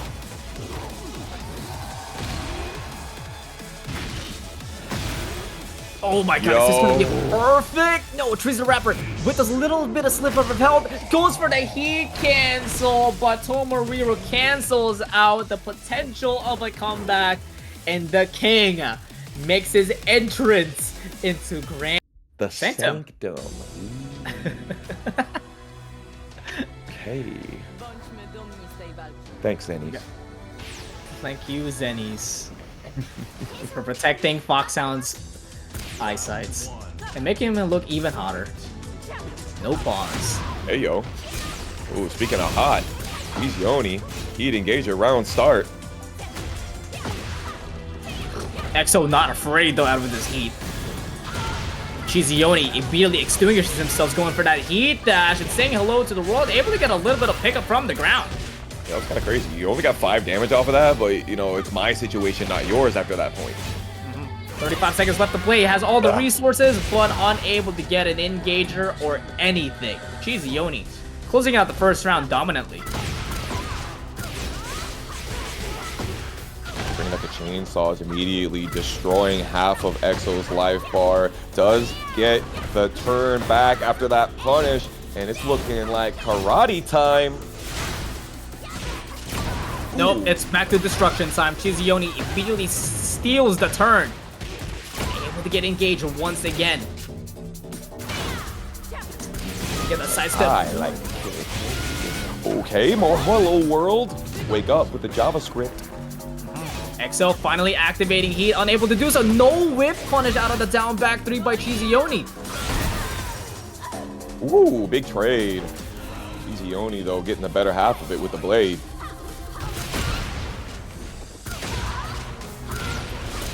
But still just the dominant pressure of these plus frames and the rocket punch, and EXO is just keeps getting caught pressing.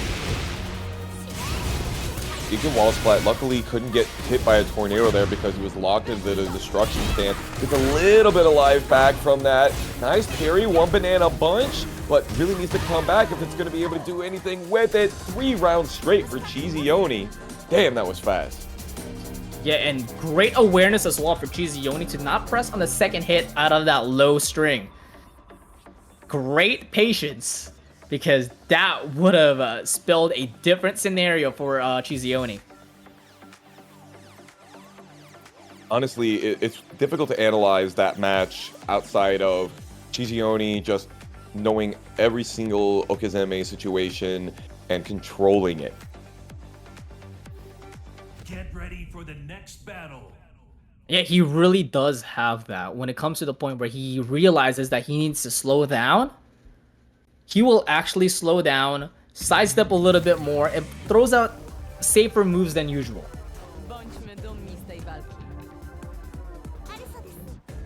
Okay. Now we're similar size stage right here, but the wall blast is going to make some big differences. CheeseYoni goes at the down forward 1-4 counter hit. Nice work. Almost got the right wall splat, but the red chainsaw blade putting on that pressure. All the plus frames over and over again, and EXO is getting cut down by CheeseYoni's chainsaws. One more time. Time to celebrate. All day, all night. You like to dance here? Yes, sir. Oh, and that blows up the wall? We got the wallflowers out here. We dancing on graves. Guaranteed follow-up afterwards. This is looking too dominant here. 5 quick rounds for CheeseYoni, and he's just continues to add insult to injury with another round start counter hit. Up against the wall. More Hello World red chainsaws. EXO trying to get out there, just holding back. Bro. God. Bro. What do you do? What do you do? Hey, reset. You actually have to reset. You have to throw your entire game plan out because the first 2 games was not it, Chief. So, I saw it in chat earlier, and it kind of stuck in my head that the very first thing that we've seen from CheeseYoni at the beginning of every round is almost always a heat engager. Almost always that, like, homing high.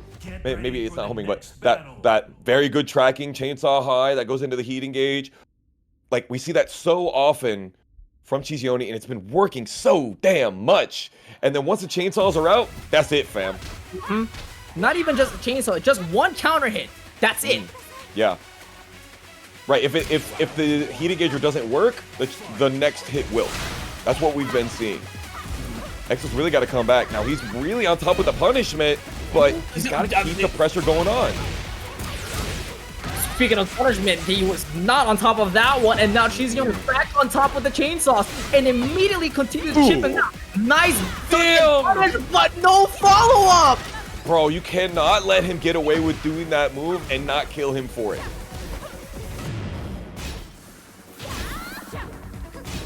40 seconds in, CheeseYoni tried to get back in the driver's seat, and now EXO back on rage. He's just backing up, and just CheeseYoni is smelling his fear. Oh, I really thought that CheeseYoni was going to be aerial in that situation. EXO trying to fight their way in, trying to go for the political punch, but too far away, not using the running two, or maybe getting snuffed out of it. It's stall. Get it. That's what he's really trying to say, but the Kindred Spirit is still burning high for EXO. Great start here and great positioning as the wall burst is right next to him. Don't try to press buttons out of here. I got tracking options to catch the lateral movement. No. It doesn't look like that they were aerial, at least not by the combo damage. No, it is actually with upward one actually whipping on the last part, unable to give him a tornado flip. For EXO, but unfortunately bad news, walking right into the right-handed uppercut. CheeseYoni using the rage art here, probably sending him down to loser's final point.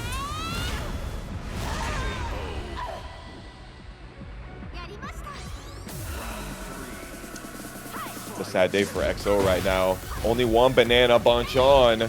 Can he be the one? Can he bring it back? It's going to be a tough one. You got to get 9 rounds here, and you got to start it from an 0-2 comeback, but CheeseYoni is just deleting all the hopes and dreams for our very own EXO. Yo, the raw destruction stance, not even the special heat transition.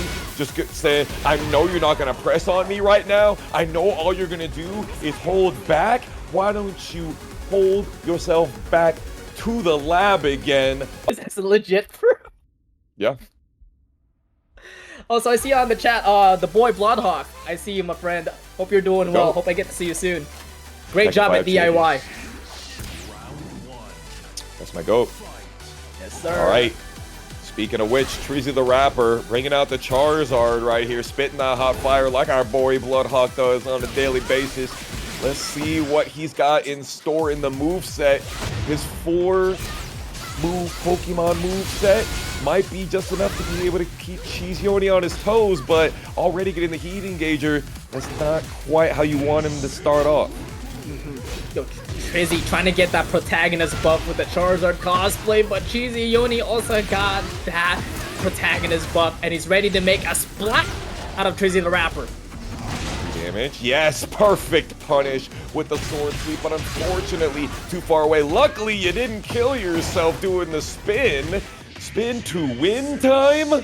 Okay.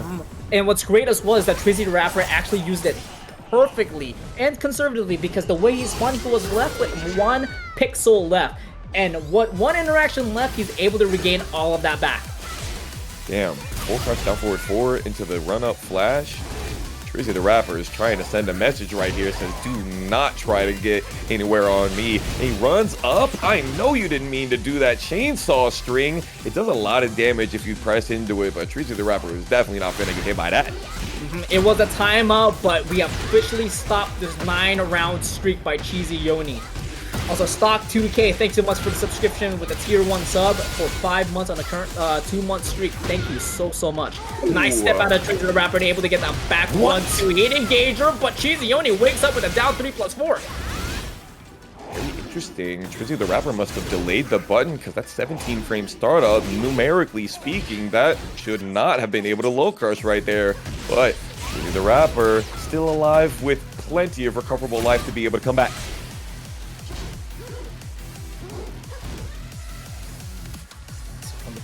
Off here is really playing respectfully. Spectral Vision as well with a tier 1 sub. Thank you so much. Hope you're enjoying tonight's Tekken 8 action here at Tampa Never Sleeps. TrizzyTheRapper trying to get that full crouch counter hit sweep, but does not take the lead though, but will get the samurai sweep. And 2 seconds left. Is he gonna take the lead? He already does, and he's just gonna run it down with, once again, TrizzyTheRapper securing the round with another timeout.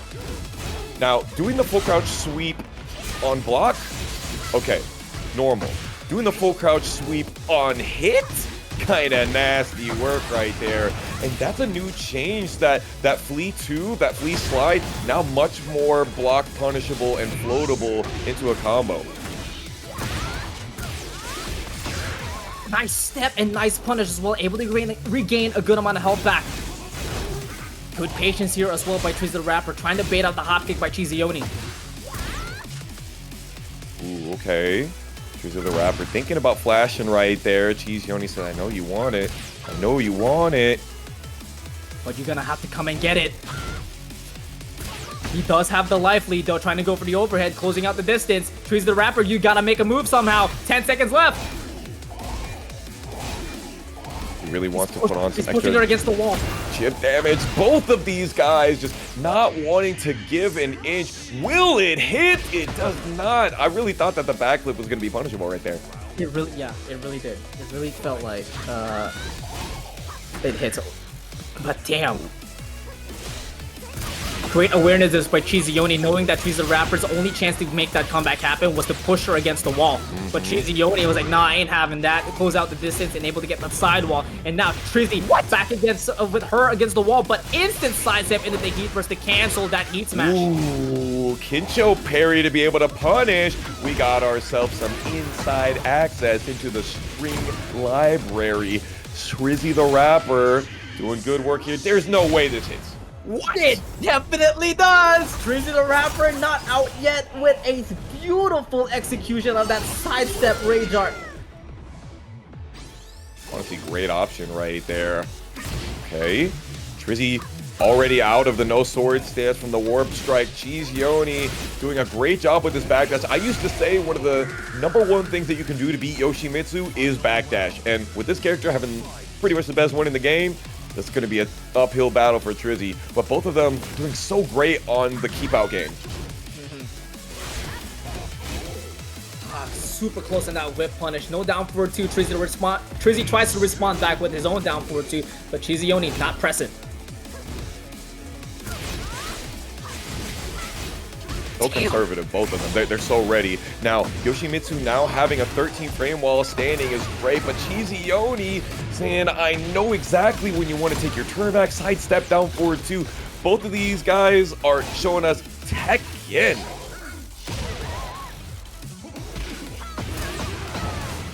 Oh, dude, up forward 1 actually fully connected, unable to whip the tornado. But that's going to whip as Trizzy starts to spin out of trouble, goes for the spike combo, and is now working with the lead. 5 seconds left to play. Is Trizzy going to play the timeout once again? 100%. No, sir. You're not allowed to get none of that. He tried to punish and gets punished himself. Trizzy, you didn't need to do anything. Well, you got baited. You got hella baited. Yo, Not like that was my clip of the night. That's my clip of the night right there. That was so sick. Game 1 took longer than the whole losers semifinal set. Dude, you're probably right. Probably right. By the way, shout outs to Bloodhawk and Ryu Kaiozan checking our math right here. Earlier on, I said that it didn't look like the back 3+4 should have been able to get over there, and they're letting us know that actually low crush is in 6 frames, which actually you would think is really good in this matchup because it would beat the sword sweep in tech roll situations, but I don't know if you can do that out of tech roll because a lot of times out of tech roll you're forced on certain options. I don't know. Right, I gotta make a special shout out to the boy Danny, still electric in chat. I miss you, bro. I miss you, dude. I hope you're doing well. I hope I get to see you soon.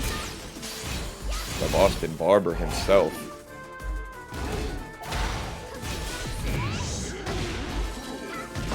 And CheeseYoni showing that he's not afraid of that down forward 1 mix-up.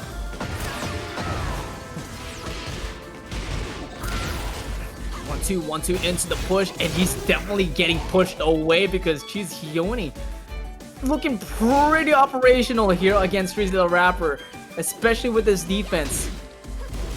Bro, like, the amount of backdashing that we've seen from the top three here, Tomoriru, TrizzyTheRapper, CheeseYoni, it's like defense somehow winning in this very aggressive Tekken 8. Although I will say CheeseYoni in losers semifinals, very different beast. But TrizzyTheRapper using the rage art here, trying to make sure that he gets something good off of this. What do you think about that? Great. He's gonna get all the great health back. He has a couple of chances here. He can take a couple of hits. Especially with 5 seconds left, he's gonna go for the seppuku, but CheeseYoni was ready for it, tries to go for the low, but he still stays alive, and CheeseYoni goes for the jabs to stop the offense and to secure the round. That's kind of crazy, honestly. Getting beaten out from the wall standing one door knocker string. Back turn, not guaranteed, even though people think it is. Down back 3-3, finishing it out. Trying to get TrizzyTheRapper to get himself another bubble on the board. He wanted that map advantage so bad. But it gets taken away immediately by that down forward 2 once again, and TrizzyTheRapper able to roll out of harm's way and now has the positioning, but CheeseYoni not afraid to push him back to the Rose Gardens. CheeseYoni trying to come out with those chainsaws with the port and starboard attachments and turbo drive. Ooh, I don't know about this. It's not gonna hit. It was a great idea, but unfortunately a little bit too slow on the reactions. And CheeseYoni is 2 rounds up to none in our loser's final set. Geki. Ooh, getting the duck under. Could get something a little bit more, but CheeseYoni right now I feel like is just like, I will take the small pokes because it's working out for me. There's that heat engager turning on the burner. Going on overheat right now as CheeseYoni gets extinguished. Both of them no longer have heat as Trizzy has rage on hand.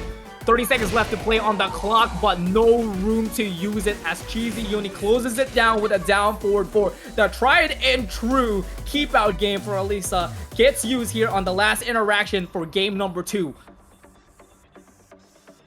I gotta say, this is an uphill battle. As a historic Yoshimitsu player, I know that it's really difficult to deal with opponents just like backdashing on you and backdashing on you. And he doesn't really have amazing tracking tools. Maybe down 2 could be pretty good. But this is Alisa right here. She's going to step some things that most characters can't step. And I don't know. It's tough. It's real tough.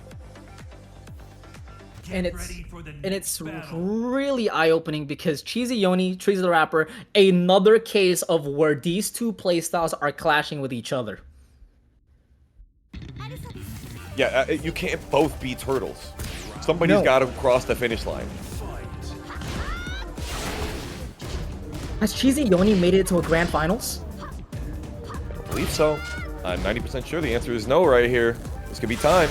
This could be the one. Are we going to see another 3-0? So far, we haven't had more than a 3-0 in any of our... Never mind. 3-1 for TrizzyTheRapper winner 12. My bad. Yes. Oh. It's not a 9-round straight, No. at least. Trying to play turtle again, but now CheeseYoni actually going for the offense. He wants to seal the deal. TrizzyTheRapper is struggling to pick options. He's now going for wall standing 2 standalone. He's running the full touchdown forward 4, trying to catch CheeseYoni coming in, but now it 1-2. Interesting. He's also hasn't been successfully punishing just the regular sweep. He hasn't been punishing that -12. 1-2 once again into the overhead. Docking. Huge combo here for TrizzyTheRapper. It's gonna get some morale back for sure. Stepping. And normally, sidestepping when Yoshi's so close to you is like perfect because your sidestep is more effective when you're close up. But that heat smash, it is damn good tracking to that side. Great idea and tries to go for the whiff punish, but instead he gets punished as well as CheeseYoni has the spacing game correctly and gets the wall standing too. That was natural combo. TrizzyTheRapper lucky he didn't get fully wall splat for another one, but the heat smash going straight through him with the electric screwdriver, the straight up DeWalt to a fault. TrizzyTheRapper does get the sidestep down for him to start off this round, though exactly what he needed to be able to bring the momentum back. Yeah, this is set point now for CheeseYoni, so TrizzyTheRapper has no more room to work with. No more chances given. He has to make this work, and he's gonna spin to the right, able to activate Heat Smash and reward himself with the wall explosion as well. 84 damage is a damn good reward for being able to get that one from the Heat Smash right there. More of the Manji spin kicks. While standing forward, you know what? I'll take those.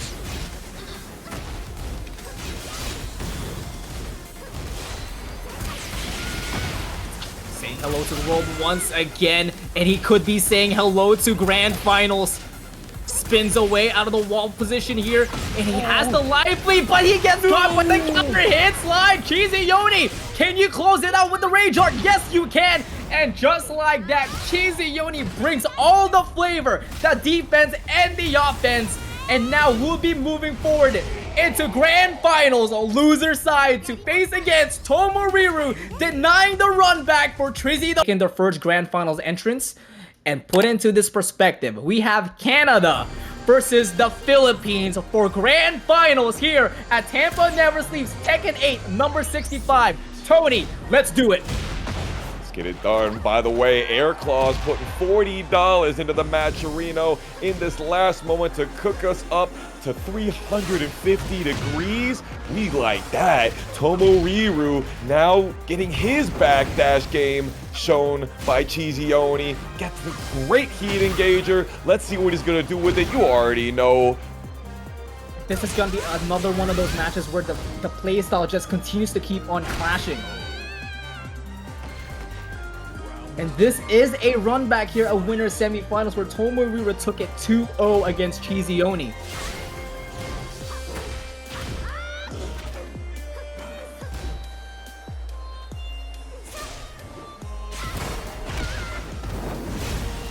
They're timing with one another. They're really. This is gonna be a long one, guys. You can smell it already, just with the movement.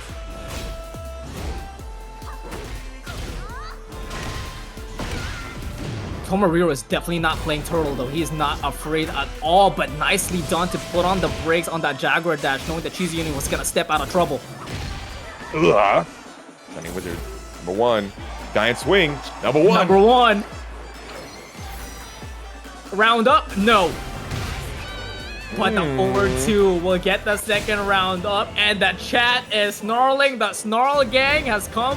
Arise, Canada. You gotta respond back coming up soon, and CheeseYoni definitely will respond back with a heat engager. Whoa. But Tomoriru is not afraid to challenge with the jab and get himself a float combo. Insane challenge right there. Imagine pressing that button in that situation when she could have just heat dashed on you.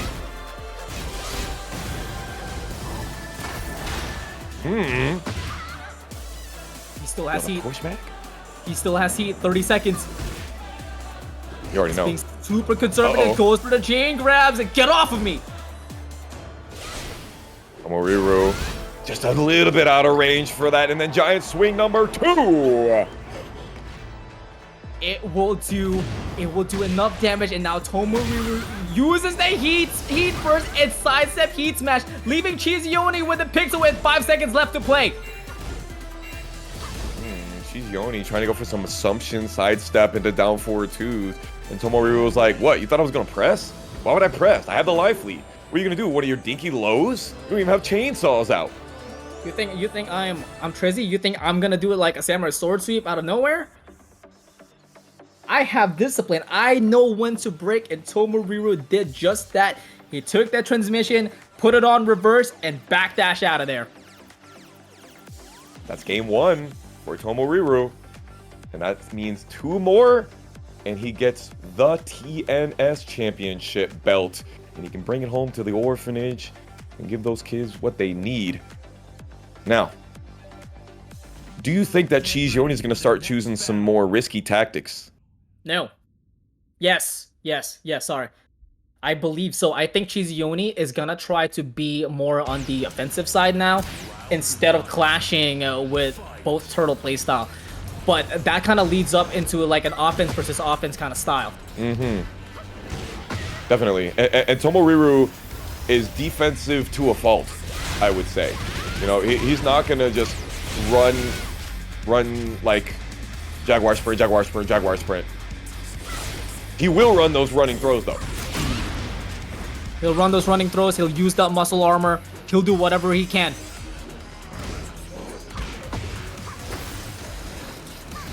Whoa. Nice step, but no punish on the back turn. 25 seconds left to play. CheeseYoni on the lead here. And absolutely will get the kill with the Heat Smash, securing 1 round up on game 2. Tomoriru is having a hard time using this shove at all. He's like really trying to go for it. There goes Shining Wizard number 2. We're 2 for 2 right now. Not worried about that. Only 17 damage on that low is like, fine, I'll take that.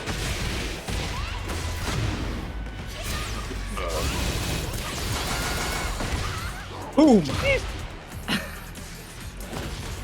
Basically an even trade right there off of the Power Crush. Yeah, and then back into neutral ground as well, but CheeseYoni able to cut Tomoriru down with that heat dash into a full combo. Wall Splat tried to step on it, but misses the mark, but it doesn't even matter as the armor will do the job to get round 2. Yeah, that big stomp that now guarantees the extra ender, actually pretty difficult to hit in a lot of situations, especially on this stage. And there we go, the tried and true CheeseYoni opening gambit to be able to get the heat engager. Yo, there it is, there it is. Not homing. Damn game. Be using heat. It's red hot. Dude, could you imagine if Tomoriru would use heat earlier? Yeah, all of those throws. The Unk Hop Kick, he's ready for that one. Delayed, but not the delayed reaction. Flip him over, down back 3, catching a side rolling even. Listen, he may be from Philippines, but he lives in New York, and that was a delayed hop kick from New York if I've ever seen one. Shoutouts to Feet of Silence. Damn! The Timberland Terremoto. Earthquake shaking in your boots when you see that one. But CheeseYoni came right back. 1-1. This is going to be a bloodbath.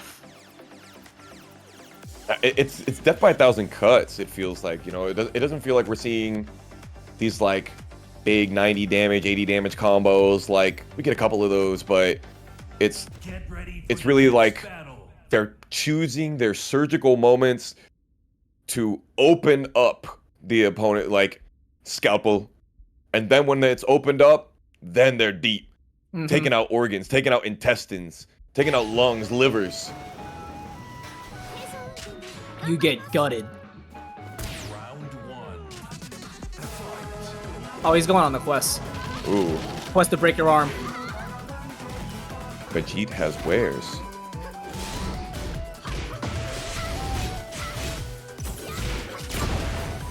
Oh, that throws sucks. are getting evaded constantly. That sucks, dude. Nice whiff punish out of the chainsaw whiff for Tomoriru with the 4-2-1, able to get a heat engager, but CheeseYoni on lock with these throw breaks from the giant swings. Tomoriru has yet to show the Rapid King onslaught. Looks like he got caught in a backward Jaguar step something, and CheeseYoni getting a great wall position here.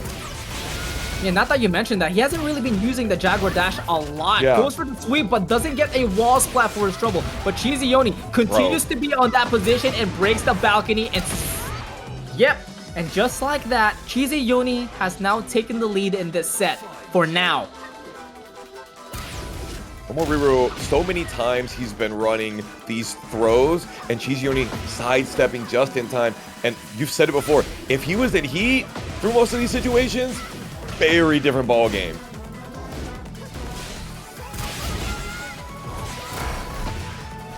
Nice muscle armor, and now he's on heat, and the homing moves has just gotten upgraded, but it gets taken away. But the floor as well has been taken away as Tomoriru able to respond back in stylish fashion for round 2. We're cooking. We're cooking. Ooh, big down 4. Tomoriru not worried about it. Ooh, okay. Basically even trade. Tomoriru does get the knockdown though. Nice duck. We're getting over there into the Jaguar sprint. As soon as we mention it, he starts utilizing here at the Cursed Caves. He's got to be really careful here with explodable wall. Tomoriru, you know one way to switch this up.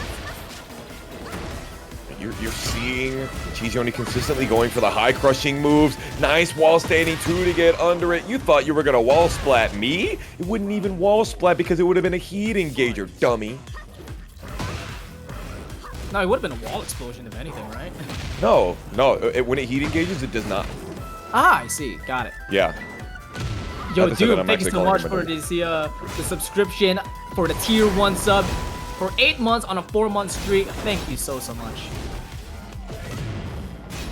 And to really get the maximum out of this. I don't know about that. Could have had a kill. He has a chance though, CheeseYoni. There's one way to get the life back is definitely to break the wall and to start a combo. Misses out on the tornado flip out of the up 4-1, and Tomoriru gets that sweet chin music activated with the leg drop follow-up to get final round. Great Heartbreak Kid action. That's Shining Wizard number 5 for those of you that are keeping along with me into the DDT. Tries to go for that Pillow Princess strategy, but Tomoriru cancels out the Jaguar spin into the down back 3 to get a little bit of damage. Uh-oh, he didn't want that. You already know he don't want that. What does he? Oh, he wanted a giant swing. Here it goes, There number 3. it is. Dead? And with that counter hit grab as well, Tomoriru looking and sitting comfortably here at Grand Finals with 2 games up on the board. Tony, he needs 1 more game. We've seen 6 Shining Wizards land, 3 giant swings, a lot of 4-2-1s, and a lot of defense from CheeseYoni, as well as Tomoriru. But I think CheeseYoni finally has met his match when it comes up to being able to open him up. I will say though, still amazing lateral movement. It was exactly when those throws are coming out. A lot of the times, it's been really crazy to see how often he's been sidestepping these throws, these giant swings at point blank range. Kind of crazy. Let's see if CheeseYoni can rubber band and bring it back. Giant tomahawk throw, number 7, Shining Wiz. Ready for that frame-tight call-out by CheeseYoni. Tomoriru just continues to challenge and wins them. 70 damage. Luckily, Hwoarang is on your side. Can you finish it out? Nice. There's he. 31? You get the stop plus 31? It's crazy. You're dead. Oh no, you're Tekken 7 you would have been dead because the hit stun would have kept it going, would have given you. But this is Tekken 8 now. Tomoriru rage arting just in time. That was sick.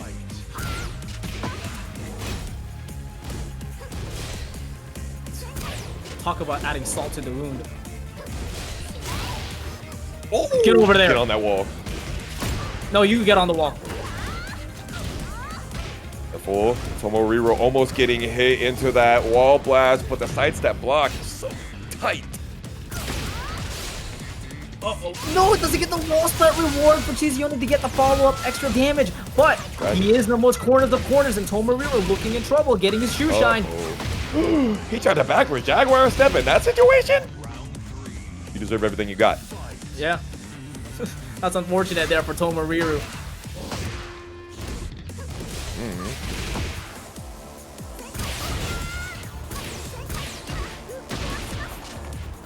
Again getting hoed on the sidewall splat. It's unfortunate, but the very tip of the teeth by that chainsaw, able to get the launcher, but Tomoriru once again wakes up and gets the super kick armor. You know he wants the heat burst right here. Now he's getting that giant swing. Incoming. He's waiting for it. Tries to. Right. CheeseYoni able to read it and able to break it as well. Sidestep out of the heat burst, and CheeseYoni presses again into the rage art. Tomoriru stays alive one more time while about to dish out a lot of damage to CheeseYoni. 100% chance of a run-up heat smash. Thank you. What did I say? All about the timing, though. What you said is, what you meant is, Tomoriru is 1 round away for not grand finals, for being the winner of TNS number 65. Oh, there's giant swing number 5. Gonna go ahead and hit this wall. Not quite. Great tech roll. CheeseYoni is no longer in it. No, never mind. Tomoriru dropping it into giant swing number 6. 7 shining wizards. 6 giant swings. Top of the chain. The food chain that is. Key charging from the top of the hill. He's got the belt. And you smelt what Tomoriru was cooking right there.